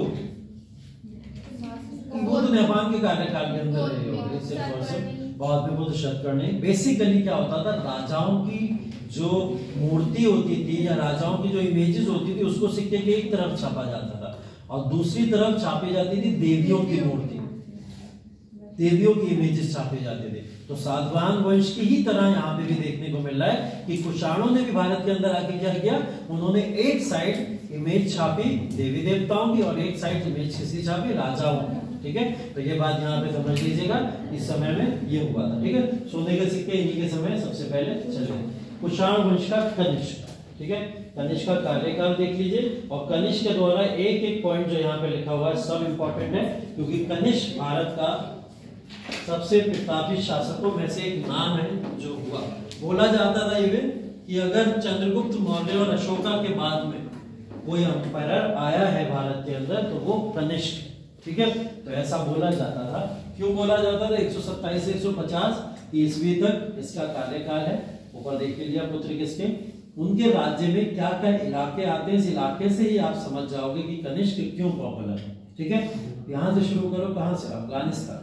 अफगानिस्तान सिंध का कुछ इलाका, ठीक है, पार्थिया का भी हिस्सा जो अभी हम लोग ने बैक्टीरिया के इलाके से निकाला था। ठीक है, पंजाब, कश्मीर, मगध का भी कुछ हिस्सा जैसे पाटलिपुत्र सहित जिसको अभी हम लोग बिहार के अंदर देखते हैं वो इलाका, मालवा, मालवा तो मध्य प्रदेश का कुछ इलाका है, बनारस उत्तर प्रदेश, शायद बंगाल के कुछ हिस्से, बंगाल के भी कुछ हिस्से हो सकते हैं और कुछ ना कुछ चीन के भी हिस्से इसके अंतर्गत के अंतर्गत आते थे। ठीक है, यहां तक इसका वर्णन किया गया है जिसमें खोतान, काशगर, यारखंड, ठीक है, तो ये भी बेसिकली इसके साम्राज्य के अंदर आते थे। और बात करें तो गांधार, पेशावर, अवध, पाटलिपुत्र, कश्मीर और मथुरा भी इसके पार्ट थे। इसके साम्राज्य में सिर्फ भारत, अफगानिस्तान ही नहीं, आज के दौरान उज्बेकिस्तान और ताजिकिस्तान का जो इलाका है वो भी कनिष्क एम्पायर का पार्ट था। तो आप समझ रहे हो क्यों इतना ज्यादा इसको बोला जा रहा है, ठीक है, क्योंकि आप उठा लो पूरे के पूरे बंगाल के इलाके से लेकर और पूरे एशिया को घूम लो जाके, और एशिया में भी पूरा मध्य एशिया में चले जाओ, तजाकिस्तान तक नहीं छोड़ा, उज्बेकिस्तान वहां तक, ठीक है, और फिर चाइना का भी कुछ हिस्सा। इतना बड़ा एम्पायर तो शायद पूर्वी इलाके में किसी का भी नहीं रहा, ठीक है, पूरा जो नदन इलाका उत्तरी इलाके में किसी का भी अभी तक नहीं रहा। अगर हम लोग मगध की भी बात करें तो मगध भारत में विस्तारित एम्पायर था और भारत से बहुत ज्यादा तक्षशिला तक पहुंच गया था, उससे आगे तो नहीं पहुंच पाया, ये वहां तक पहुंचे और वहां से यहां तक पहुंचे। ये सारी कोशिशें भारत के अंदर और शासकों ने की, काफी की है। जैसे आप लोग अलाउद्दीन खिलजी को देखोगे, अलाउद्दीन खिलजी भी तो क्या चाहता था, नॉर्थ से लेकर साउथ तक पूरा भारत तो जीते ही जीते, साथ में हम चले जाएं तो जो पूरा का पूरा उज्बेकिस्तान, तजाकिस्तान, ये सारे के सारे इलाके के अंदर भी हम लोग जाएं, वो ये भी चाहते थे, ठीक है, लेकिन नहीं कर पाए। लेकिन कनिष्क कर गया था, इस वजह से इसको सबसे प्रतापी शासक बोला जाता है, ठीक है। उनकी मुख्य राजधानी क्या थी, पेशावर। कहाँ है आज के समय में, पाकिस्तान है, पाकिस्तान में पेशावर, ठीक है। पुरुषपुर के नाम से जाना जाता था, जिसे उस समय किस नाम से जानते थे, पुरुषपुर। तो राजधानी क्या थी कनिष्क की, पुरुषपुर, जिसको आज के समय में किस नाम से जानते हैं, पेशावर के नाम से जाना जाता है, ठीक है। कहा जाता है कि पाटलिपुत्र पे कब्जा करने के बाद वह बौद्ध भिक्षु अश्वघोष को अपने साथ पेशावर ले गया था। बौद्ध भिक्षु एक नाम और पॉपुलर यहाँ पे हो रहा है, अभी हम लोग ने किसके बारे में पढ़ा था, नागार्जुन के बारे में पढ़ा था, अब एक और नाम आ रहा है, कौन, अश्वघोष। अश्वघोष एक बौद्ध भिक्षु किसके समय में है, कनिष्क के समय में है, और ये इनको पाटलिपुत्र से कहाँ ले गए, पेशावर लेके चले गए, जिसको हम लोग पुरुषपुर भी कहते हैं, ठीक है, अपने साथ में लेकर चले गए। अश्वघोष का नाम याद रखिएगा, इंपॉर्टेंट है। इनके दरबार में विद्वानों की संख्या आप देख लीजिए जरा, ठीक है, विद्वानों में कौन कौन आते थे, पाशर, ठीक है, पाशर आते थे, अश्वघोष आते थे, वासुमित्र आते थे, नागार्जुन, चरक, ठीक है, मथारा, ये सब शामिल थे इनके एम्पायर के अंदर। तो इतना बेहतरीन रत्नों की अगर बात करी जाए तो किसी के भी एम्पायर के अंदर नहीं थे। तो आप इन सबको देख सकते हो, सब अपनी अपनी फील्ड के एक से एक बड़े धुरंधर है, ठीक है। तो ये वो लोग थे जो कनिष्क के दरबार के अंदर कवि थे, ठीक है, यही लोग थे जो चिकित्सक भी थे उसके दरबार के अंदर, यही लोग थे जो राइटर भी थे उसके दरबार के अंदर, और यही लोग थे जो युद्ध में भी जाते थे लड़ने के लिए कनिष्क की सहायता के लिए। तो इतने बड़े दरबारी कवि इसके अंदर थे, ठीक है। कनिष्क ने कश्मीर के कुंडलबंद में चौथी बौद्ध परिषद बुलाई थी, पढ़ा था हम लोग ने चौथी बौद्ध परिषद के बारे में, कहाँ पे हुई थी, कुंडलबंद कश्मीर के अंदर। कौन सी सन में हुई है,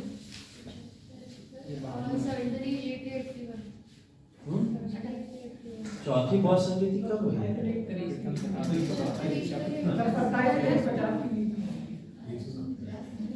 हम लोग बोलते ना पहली शताब्दी में, और पहली शताब्दी का मतलब क्या होता है, 78 ईस्वी, 78 AD की बात हो रही है, तब जाकर ये हुई थी। तो किसके समय में हुई है, कनिष्क के समय में हुई है। और अध्यक्ष कौन थे,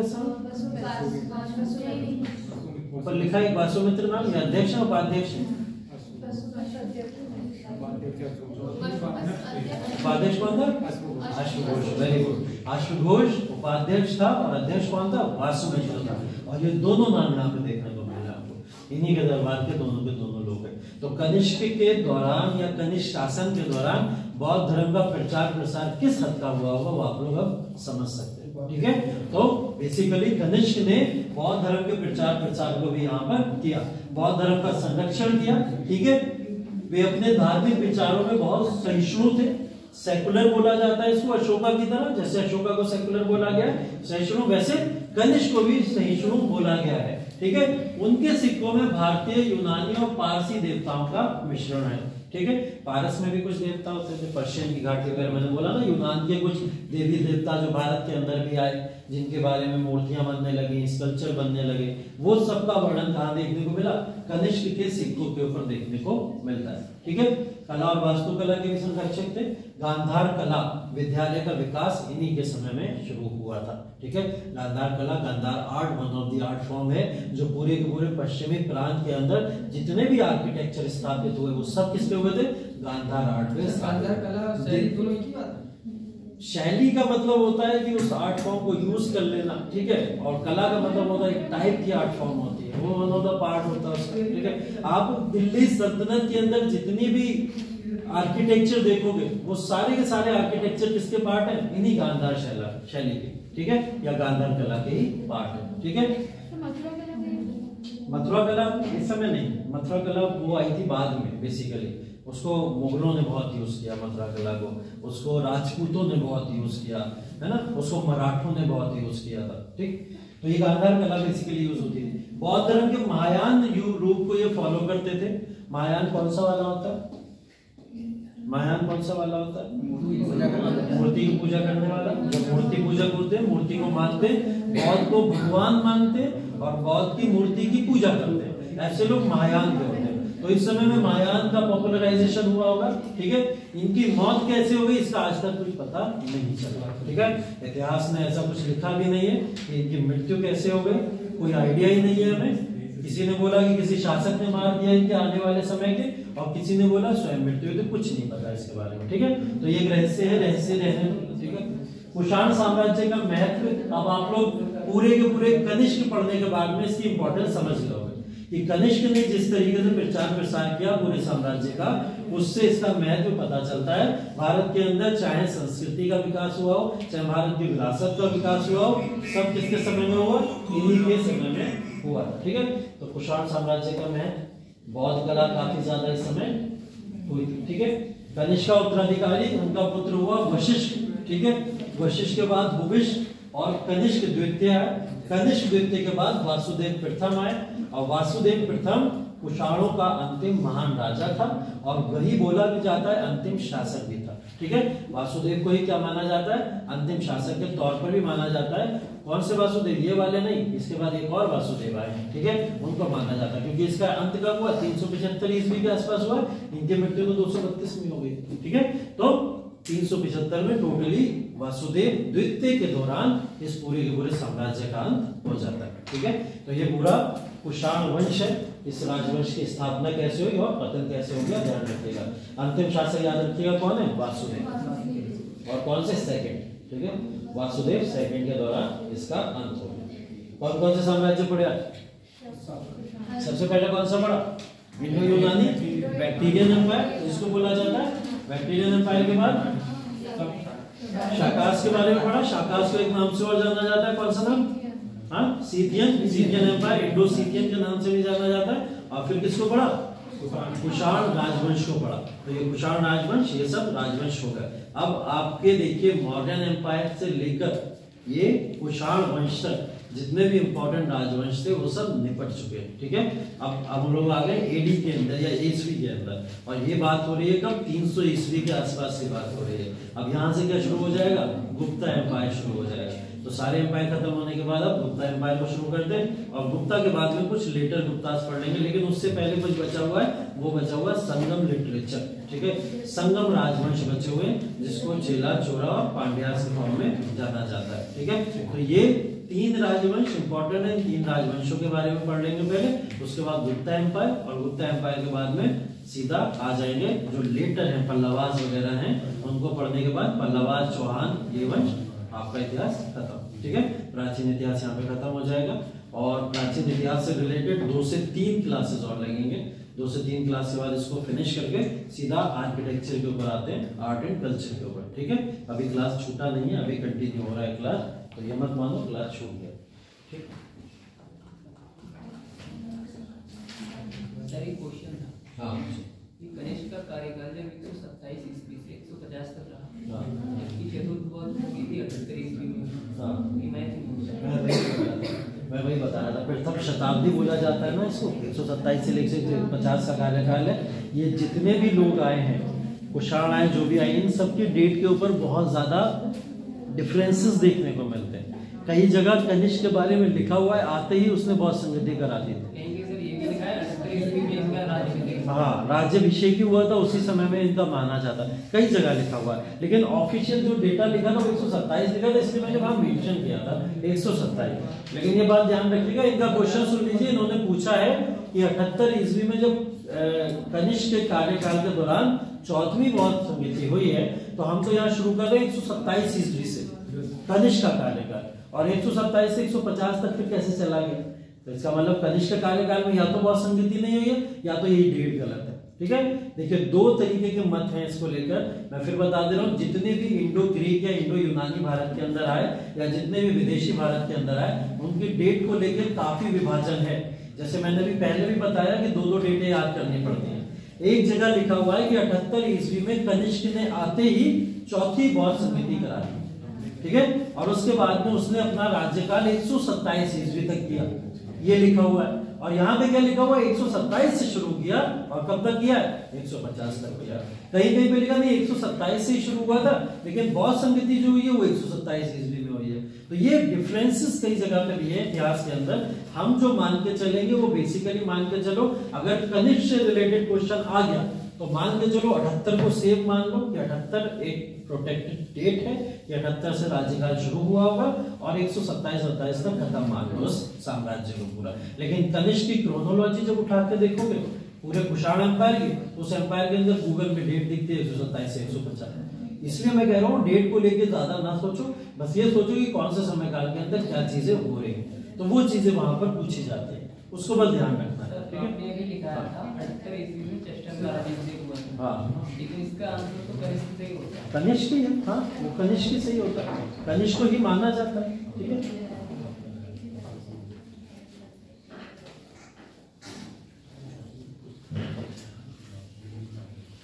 देखो कुछ इंपॉर्टेंट चीजें करा दे रहा हूँ, तुम लोग जितना पढ़ रहे हो उतना याद भी तो रहना चाहिए ना तुम लोग।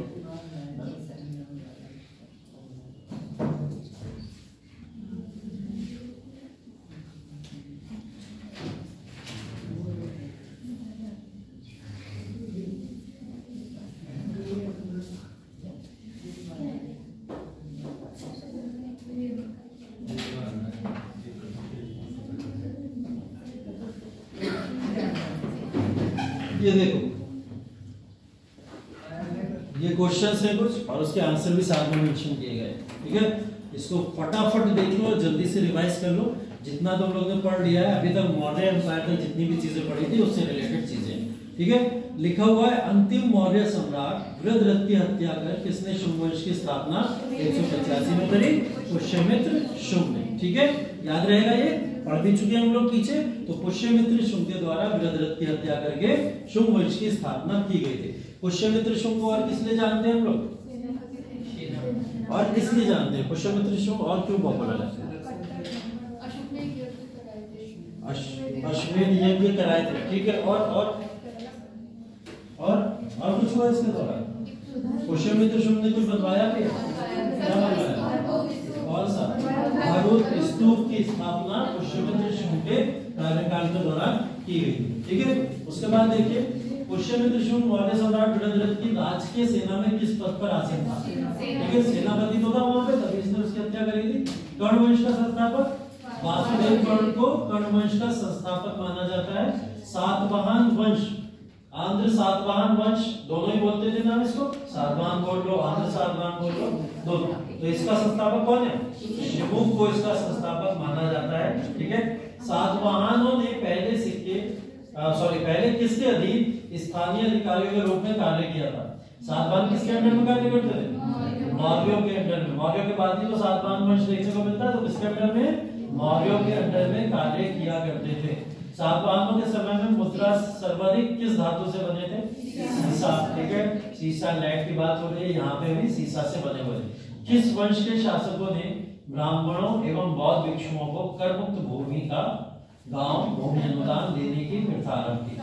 सातवाहनों की तो की थी, ब्राह्मण राजवंश के ये लोग भी थे, तो ब्राह्मणों को और भिक्षुओं को भूमि में ये किसी न किसी फॉर्म में अनुदान दिया करते थे। सातवाहनों ने आरंभिक दिनों में अपना शासन कहाँ शुरू किया? महाराष्ट्र के अंदर। महाराष्ट्र से तो शुरू हुई थी पूरी की पूरी शासन व्यवस्था, तो महाराष्ट्र के अंदर इन्होंने अपना शासन शुरू किया था। ठीक है, उसके बाद में सातवाहन राज्य की राजधानी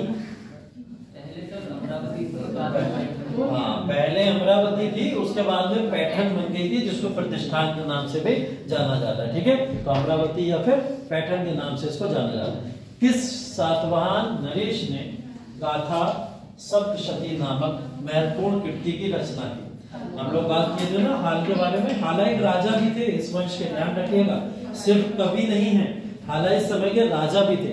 तो राजा भी हैं सातवाहन वंश के और इनके द्वारा ये किताब लिखी गई थी। अगला, सातवाहन शासकों की राजकीय भाषा प्राकृत है और कौन सी लिपि यूज करते थे? ब्राह्मी लिपि का यूज करते थे। ठीक है, लैंग्वेज तो प्राकृत है, लिपि कौन सी है? ब्राह्मी। ठीक है, उसके बाद मौर्यों के बाद दक्षिण भारत में सबसे प्रभावशाली राज्य सातवाहन वंश के थे। शुंग वंश के बाद किस वंश ने भारत पर राज किया? गण वंश ने किया था। ठीक है, प्राचीन भारत का महान व्याकरण पतंजलि किसका समकालीन था? पुष्यमित्र शुंग का समकालीन कौन है? पतंजलि। ठीक है, कौन सी किताब? पतंजलि के द्वारा। हाँ, योग क्या किताब है? योग तो मुद्रा है मेरे हिसाब से, किताब तो नहीं है। योग दर्शन या महाभाष्य भी है? महाभाष्य है कुछ नहीं? महाभाष्य है ना? तुम लोग मुद्दा ही भाई हो सकते, जितना सामने लिखा उतना ही होता है, उसके आगे। ठीक, तो पुष्यमित्र शुंग, ठीक है, पतंजलि इन्हीं के समय था, महाभाष्य उसने उस समय में लिखा था। सातवाहन नरेश हाल के समकालीन गुणाढ्य ने किस प्रकृत ग्रंथ की रचना की थी? व्रत कथा पढ़ी थी हम लोग, गुणाढ्य के बारे में पढ़े थे। हाला और गुणाढ्य ने दो रचनाएं की थी, उन रचनाओं में व्रत कथा इसके द्वारा, गुणाढ्य के द्वारा।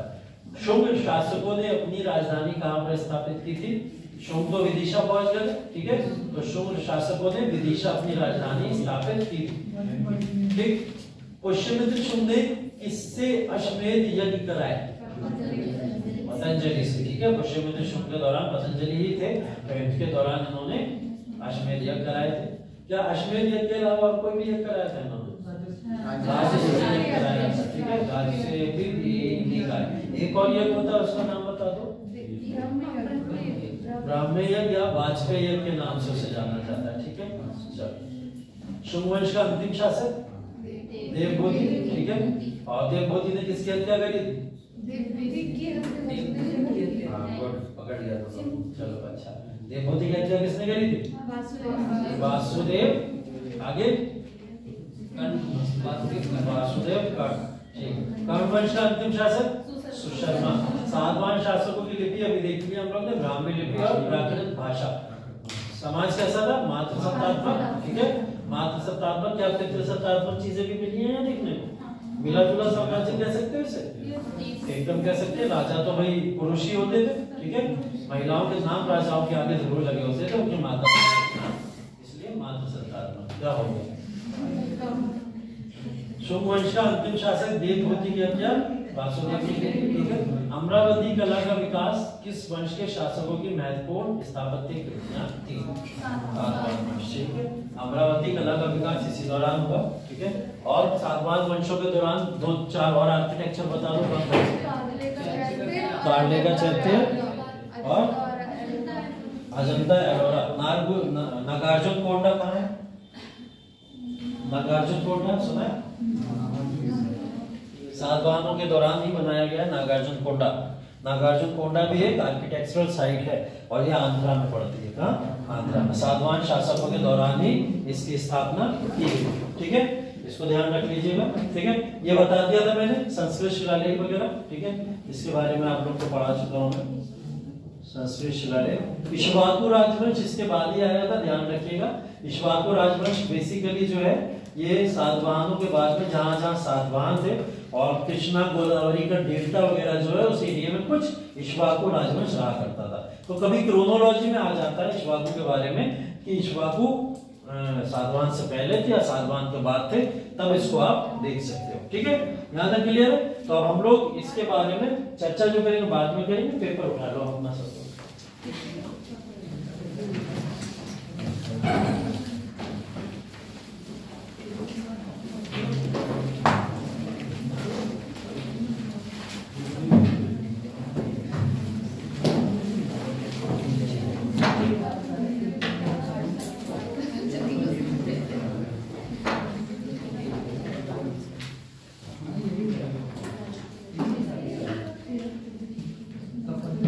हो गया 26 इसके शारदा एक्ट किससे रिलेटेड था? बाल विवाह से रिलेटेड था। 26 का हो जाएगा आंसर ए। ठीक है, 26 का आंसर। थियोसॉफिकल सोसाइटी के संबंध में बताइए कौन सा कथन सत्य है? इसके संस्थापक एक भारतीय हैं?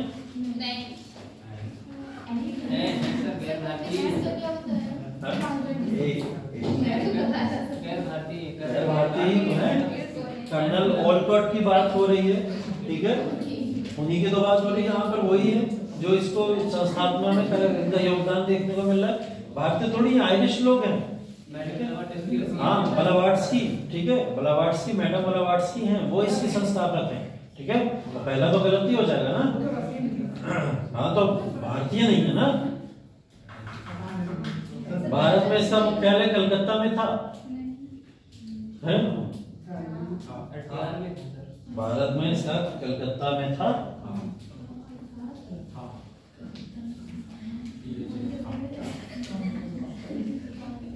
कलकत्ता में ही था, ठीक है, मुख्यालय एनी बेसेंट के द्वारा जब इसको लाया गया था तो कलकत्ता लाया गया था। ठीक है, यह संस्था हिंदू धर्म के पुनरुद्धार के बारे में थी, उसके पक्ष में, ठीक है, हिंदू धर्म के बारे में थी।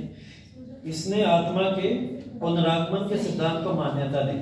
ठीक है, doctrine of the return of the soul, ठीक है, मतलब पुनर्जन्म की बातें हो रही है कुछ ना कुछ। ठीक है, तो ये आत्मा के पुनर्जन्म के बारे में बात करते थे, ऐसा कुछ फैक्ट इसमें लिखा गया। अब इसमें पूछा गया सत्य कौन से हैं। ठीक है, एक हटाया जाए तो बाकी तीनों सत्य दिख रहे। ठीक है,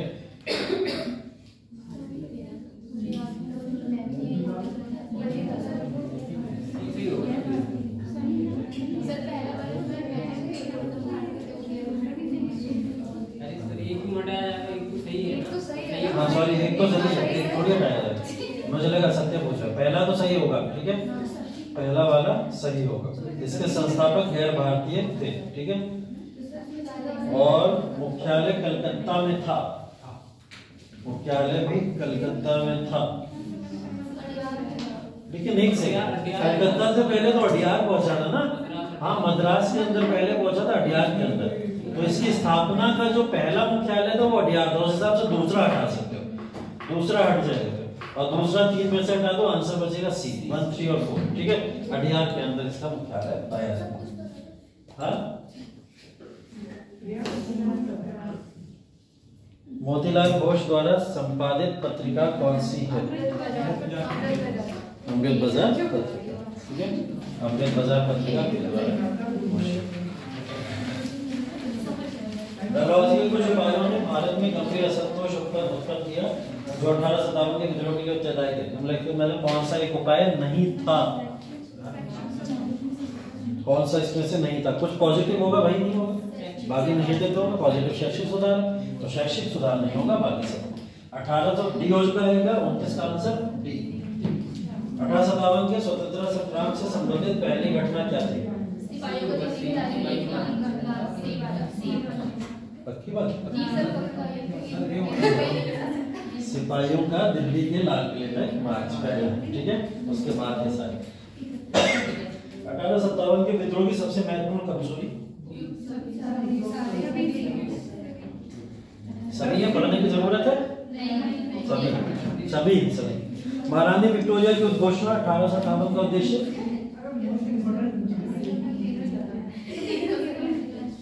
सही पूछ रहा है। 1858 का उद्देश्य क्या था? पहली चीज, किसी भी भारतीय राज्य को ब्रिटिश साम्राज्य में न मिलाया जाए। बोल दिया था इन्होंने, डॉक्ट्रिन ऑफ लेफ्ट समाप्त किया था, तभी तो ये बात बोली गई। ठीक है, दूसरा, भारतीय प्रशासन को ब्रिटिश साम्राज्य के अधीन रखना, भारतीय साम्राज्य को रखना, लेकिन अब वो किसके अंडर में आ जाएगा? क्राउन के अंडर में आ जाएगा डायरेक्ट। तो ये दूसरा वाला भी सही है। तीसरा, भारत के साथ ईस्ट इंडिया कंपनी के व्यापार का नियमन करना, ईस्ट इंडिया कंपनी के साथ में भारत के साथ व्यापार को आगे बढ़ाना, नियमन करना। ईस्ट इंडिया कंपनी के साथ बहुत सारे लोगों ने यहाँ पर क्या करा था? विद्रोह किया था कि भाई सब कुछ किसने किया? ईस्ट इंडिया कंपनी ने किया। तो उन्होंने क्या करे थे? ईस्ट इंडिया कंपनी के ऊपर कुछ बैन लगाए। हाँ सर, 31st का था मोस्ट इम्पोर्टेंट पूछा ना, तो एक ही होता है मोस्ट इम्पोर्टेंट, सब कैसे हो सकते हैं? मोस्ट इम्पोर्टेंट का मतलब सिर्फ एक ही होता है, किसने बोला? मोस्ट इम्पोर्टेंट का एक ही होगा सर। मोस्ट इम्पोर्टेंट का मतलब ये भी तो हो सकता है 1 2 3 क्रोनोलॉजिकली सब इम्पोर्टेंट हो सकते हैं, है ना? नहीं नहीं, अगर डेफिनेशन गलत होता तो उपयुक्त सभी ऑप्शन ही नहीं बनता। ठीक है, वैसे क्या ये भी सही है। मैं बात मान रहा हूँ, अगर वो उपयुक्त सभी नहीं लिखता या इनमें से कोई नहीं लिखता तो आपकी बात एकदम सत्य है, उसमें कोई एग्जैक्टली वो कंफ्यूज ही तो कर रहे हैं आपको, आंसर में कंफ्यूज ही करना चाहते हैं कि आप लोग आंसर गलत करो इसलिए कंफ्यूज करते हैं वो लोग। इस वजह से ध्यान रखो कि हैं तो सभी सत्य ना, तो सभी सत्य हैं तो उस हिसाब से। ये यूपीएससी अगर बनाता उस बेसिस पे आप आंसर को जो लिखते वो आपका तथ्य सही रहेगा। अगर आपका दिमाग एग्जैक्टली अगर आपका तथ्य मोस्ट इंपोर्टेंट वाला है और यूपीएससी का ये क्वेश्चन है तो उस हिसाब से ये आंसर आपका जो क्वेश्चन है वो सही होता। लेकिन पीसीएस इस बात को नहीं मानता। पीसीएस कहता है हमारे लिए सब इंपॉर्टेंट है, सभी मोस्ट इंपॉर्टेंट है। क्या पीसीएस ने कई सारे क्वेश्चन में ऑब्जेक्शन क्यों देता है? मोस्ट इंपोर्टेंट ये नहीं होगा कोई नहीं हो, ठीक है, तो फिर सब क्या दे आप तो लॉजिक से काम होगा। ये लोग लॉजिक पता क्या लगाते हैं, ये लोग का लॉजिक लगाने का क्या चीज क्लास चलिए। हाँ चलिए बैठिए। इतना लॉजिक लगाने का मतलब क्या होता है बेसिकली, पीसीएस वाले लॉजिक इसीलिए लगाते हैं, उनका लॉजिक लगाने का सेंस ये होता है कि अगर हम मोस्ट इंपोर्टेंट बोल रहे हैं तो आप इसमें से पढ़ो सही क्या क्या है। यूपीएससी इस आंसर को बनाता है तो वो कहता है कि नहीं ये बताओ कि इसमें से सबसे इंपॉर्टेंट क्या है। यूपीएससी उस बेसिस पर यूपीएससी के 4 ऑप्शन चारों सही होते हैं, ये बात ध्यान रखना। ज्यादातर जब भी वो पेपर सेट करते हैं और उन चारों में सही होने का मतलब पता समझ रहे हो। अब ढूंढो कि सबसे ज्यादा इंपॉर्टेंट इसमें से कौन सा है, वो आप उस लॉजिक को लगाओ यहाँ पे तब सही है। लेकिन ये यूपीएससी नहीं। हाँ 32 का क्या होगा फिर? ना बोलो बी बोलो डी बोलो बी बोलो, पढ़ तो लिया ना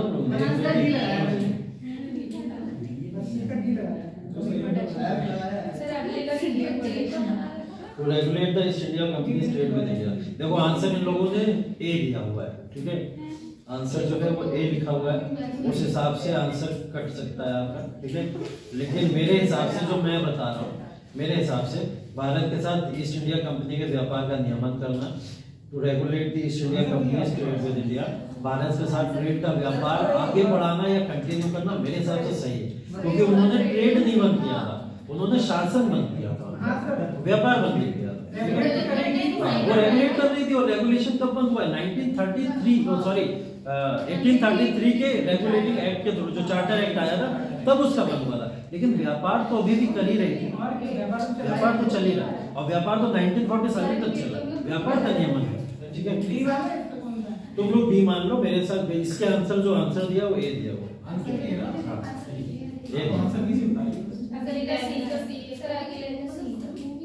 तैतीस का सी सही है, 1860, ठीक है। 34 का सी 33 का सी। सर आम का नियम 34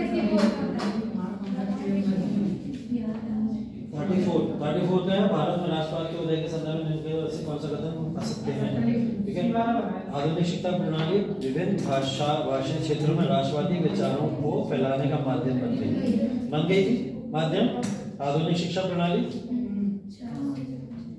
माध्यम तो बनी गई थी ना, आधुनिक शिक्षा प्रणाली, ठीक है। दूसरा तो पहला वाला तो सत्य हो जाएगा, ठीक है।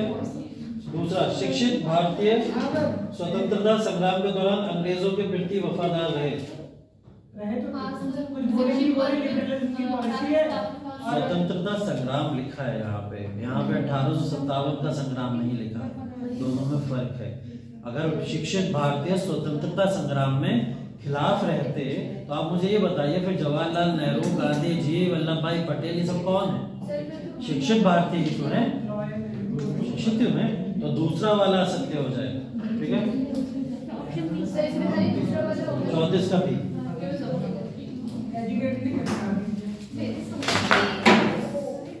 2 बार मारा है।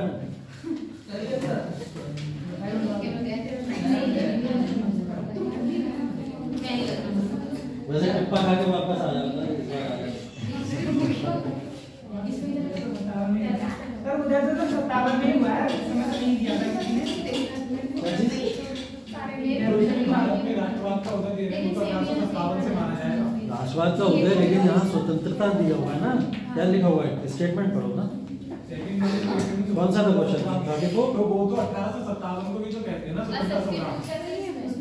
देखो, भारत में राष्ट्रवाद के उदय के संदर्भ में ऊपर ये स्टेटमेंट लिखा हुआ है, राष्ट्रवाद का उदय आपके हिसाब से 1857 के बाद शुरू हो गया।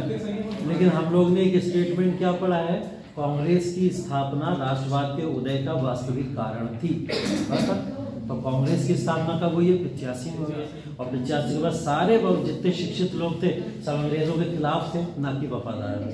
उस हिसाब से सेकंड वाला सर 85 से 5 तक तो सर वफादार ही नहीं है। नहीं, वफादार नहीं थे, ये नहीं कह सकते वफादार थे। उनकी पॉलिसी जो थी वो अंग्रेजों की मुखालफत करना थी, और वो ऐसी नहीं थी। रेजिस्टेंस जो होता है, एक होता है पैसिव रेजिस्टेंस, एक होता है एक्टिव रेजिस्टेंस। उनका रेजिस्टेंस का तरीका पैसिव था, एक्सट्रीमिस्ट का एक्टिव था। एक्टिव था, इनका पैसे तो पैसे तो मतलब ये नहीं वो अंग्रेजों के वफादार थे, ये बिल्कुल मत कहना, कभी मत कहना। अंग्रेजों की मुखालफत करते थे, अगेंस्ट थे, लेकिन कैसे करते थे? प्रेयर्स, पेटिशंस, तमाम तरीके की एप्लीकेशंस। हम लॉयल नहीं कह सकते। अगर आप ये वाले क्वेश्चन पे डिस्कस कर लेंगे। सनी तुम्हारे इस वाले क्वेश्चन पे डिस्कस करेंगे। अभी आपने एक इंटरव्यू में कहा था कि यहाँ सैनिक थे, तो भारतीय इंटरव्यू में कहा था, कौन सी मतलब आप बता रहे थे, क्या बताया? हाँ, ये आपने कहा था कि भारतीय जो सैनिक थे तो शिक्षित तो नहीं थे, ऐसा तो नहीं है? 1857 के दौरान जो भी भारतीय सैनिक थे, अगर तुम सैनिकों की बात करो, मैंने बोला सारे किसानों को सैनिक बना दिया जाता है ट्रेनिंग देके, तो वो शिक्षित होंगे क्या? नहीं होंगे ना शिक्षित, तो सैनिक नहीं होंगे। ये शिक्षित होना कब शुरू हुए? जब भारत के अंदर वेलेज़ली आए, जब भारत के अंदर कर्जन आए, जब भारत के अंदर डलहौजी आए, इन लोगों ने शिक्षित करा, तब सेना में भर्ती शुरू हुई, उस दौरान से हुआ। इरा तो आंसर सुनो, चौथे का बी, पहले सुनो, बी है, नहीं सिर्फ सेकंड है, 35 का सी।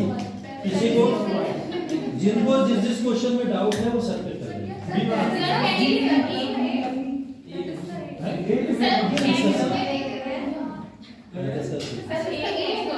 भारतीय राष्ट्रीय कांग्रेस का प्रथम अधिवेशन था कलकत्ता, बम्बई,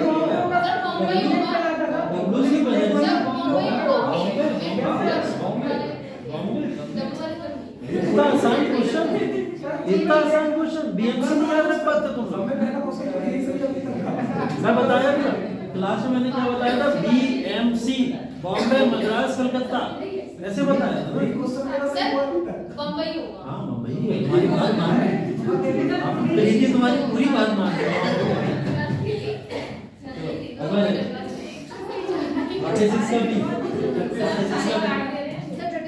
बी बी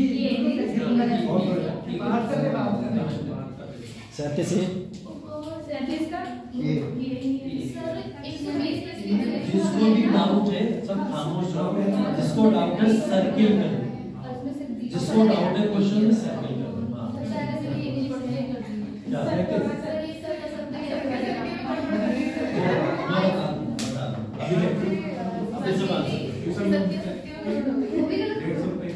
खामोश रहो, जल्दी से कर लो, 5 मिनट में मैं बताऊं, ठीक है?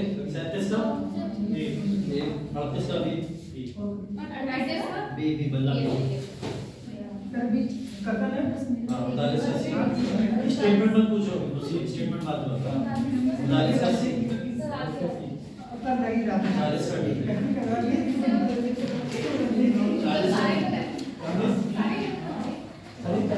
40 का डी, डब्ल्यू वाला डी, 40 का डी, 40 का डी, 40 का डी, 40 का सी, 40 का बी, बी, 44 बी, मुझे पता था 44 B, 45 B, 46 D, D W वाला डी। सर 40 पढ़ेगा आपने सी बोला। बी बोल रहा बी 44 का बी, 43 का सी 45 का बी, 46 का डी, 47 का बी 47 का बी, बी है थोड़ा सा 47 का बी है मार्कर लेके बैठे हैं, उसको स्केच बनाते हैं। सर मैंने कहा मैं मिस कर दूं 47 B, 48 A, 49 B, B, B, bat वाला B, 50 B, 50 B, B D, 51 का डी अपना बाहर है 50 बी डी, 52 का डी, 53 का ए, 53 का ए, 53 का सर ए, ए, तब 53 का ए 53 का ए हाँ। क्यों होता है सर्किल कर लो, सर्किल बार बताओ। अरे 54 का मिनट डी, 54 का डी,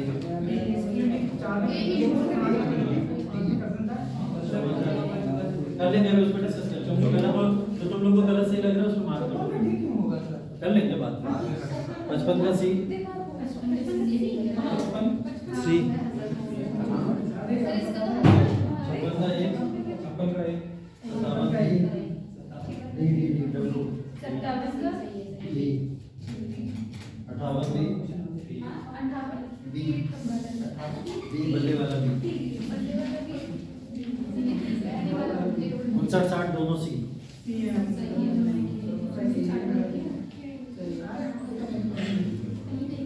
61 का बी, बी बैटमैन वाला बी, 62 का D,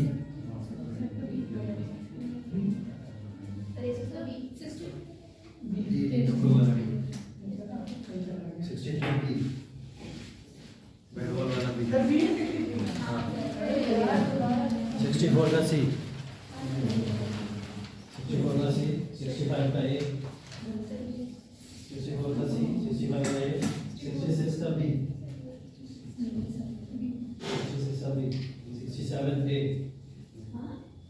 67 A, 68 B, 68 B, 69 C,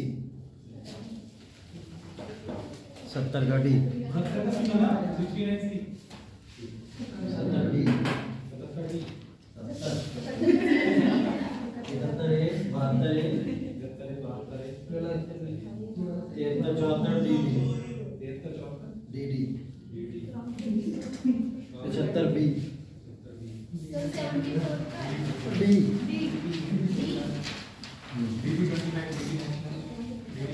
76 C, 70 का बी,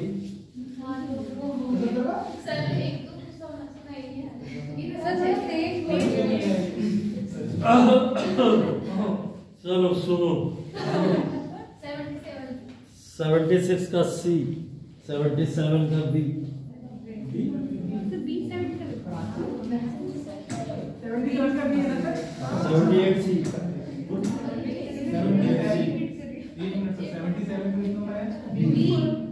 78 सी, 79 सी,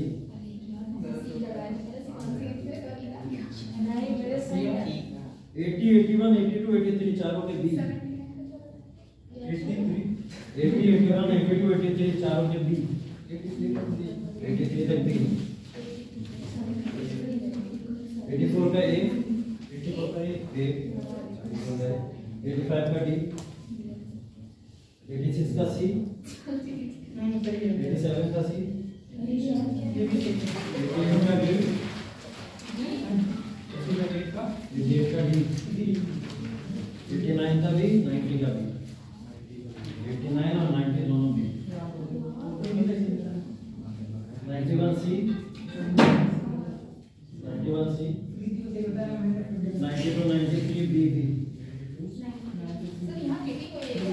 92 93 बी बी, दोनों 94 95 ए ए, 95 ए ए, 96 सी, 97 बी, बी, 98 98 का बी, सी, 99 सी, 100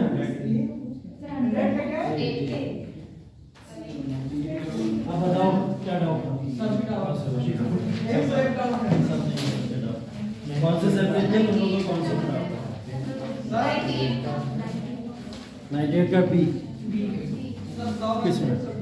किसमें डाउट लग रहा था? कौन कह रहा था कि ये वाला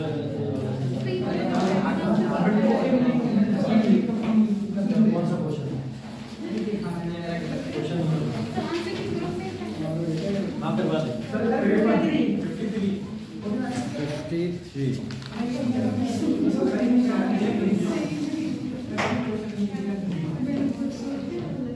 मुस्लिम लीग की स्थापना कौन से ब्रिटिश वायसराय के समय हुई थी? ठीक है, क्या हुआ इसमें? मिनटो मुस्लिम लीग की 1906 5 में गर्दन चला गया। हाँ, 99 से लेकर 1905 तक गर्दन चला गया। तो मुस्लिम लीग की स्थापना मिनटों के कार्यकाल के दौरान हुई। ठीक है, बस। और किसी में डाउट? कोई क्वेश्चन? अभी तो टाइम नहीं, 5 मिनट तो चलो 5 मिनट है तुम लोग के पास पूछने के लिए। 5 मिनट में जो पूछना है पूछ लो, उसके बाद क्लास हो जाएगी। 5 मिनट जिस क्वेश्चन में डाउट लगा सर्किल गया वो क्वेश्चन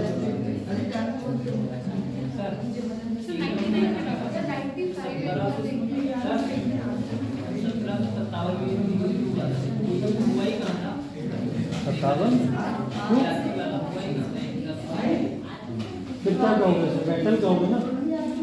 बैटल तो है ही ना, मतलब लड़ाई तो है ही ना। युद्ध नहीं कहोगे, लड़ाई कहोगे। तो वो तो आम बोलचाल की भाषा में युद्ध बोल दिया जाता है, लेकिन है तो लड़ाई। क्या बोल रहे? 95 फरवरी 1947 में लॉर्ड माउंटबेटन को वाइसराय बनाकर भारत भेजा गया। पहला 95 के अंदर स्टेटमेंट दिया हुआ है 1947 फरवरी में लॉर्ड माउंटबेटन को भारत भेजा गया वाइसराय बनाकर। पहला सही है, ठीक है। दूसरा, माउंटबेटन ने कांग्रेस एवं लीग से बातचीत के उपरांत भारत विभाजन का रास्ता खोजा था। बताओ।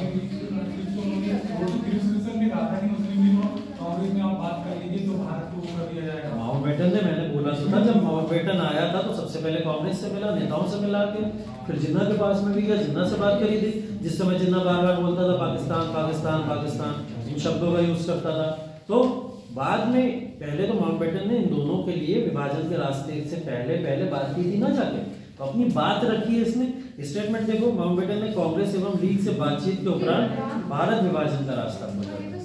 ठीक है, तो इसमें आंसर असत्य कौन सा है? तो दूसरा वाला तो सत्य है। पहला वाला देख लो एक बार, दूसरा वाला सत्य है। पहला फरवरी 1947 में लॉर्ड माउंटबेटन को वाइसराय बना के भारत भेजा गया। फरवरी में नहीं आया था, फरवरी में नहीं आया था। जून घोषणा कहते हैं ना हम लोग, जून घोषणा की गई थी माउंटबेटन के द्वारा, तो ये जून के अंदर भारत के अंदर आया, फरवरी में नहीं आया। ठीक है, तो जून घोषणा के दौरान ये भारत के अंदर आएगा 1947। और कोई क्वेश्चन? पहला वाला सत्य है।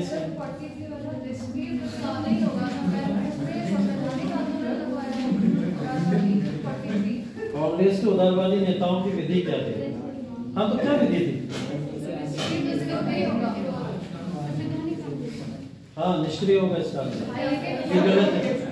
43 का आंसर करेक्ट कर लो। इसके हिसाब से दिया गया वो असंवैधानिक दिया हुआ है। ठीक है, वो सॉरी संवैधानिक दिया हुआ है, लेकिन आंसर होना चाहिए पैसिव रेजिस्टेंस। ठीक है, पैसिव 43 का आंसर होना चाहिए सी।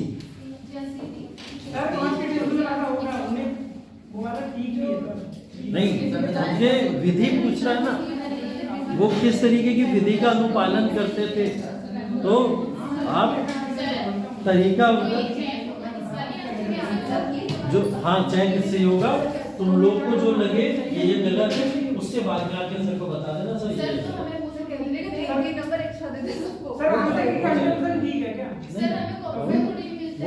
सीएस की नहीं होती तो यहाँ कैसे हो सकती, ठीक है। तो obvious सी बात है, तो इस वजह से एक दो क्वेश्चन ऊपर नीचे चले जाएंगे, कोई दिक्कत नहीं। तुम लोग का जो मार्जिन 100 में से आ रहा है उसको चेक करो ना कितना आ रहा है, एक दो प्लस माइनस अगर हो रहा है क्या प्रॉब्लम, आपत्ति क्या। हाँ तो बस ये पेपर लगभग पूरा कंप्लीट हो गया, डिस्कशन भी हो गया इसका। और किसी को कोई डाउट है, अगर किसी को कोई आपत्ति है तो उसके बाद डिस्कस करें। सर एक क्वेश्चन था, मिलिट्री एक्साइज वाला था, कौन सा क्वेश्चन है?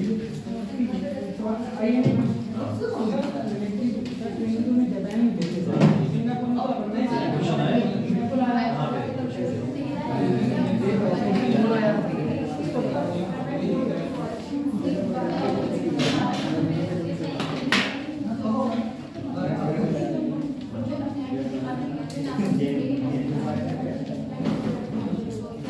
प्रीति आईएनए वाला क्वेश्चन कौन सा, नंबर बता दो।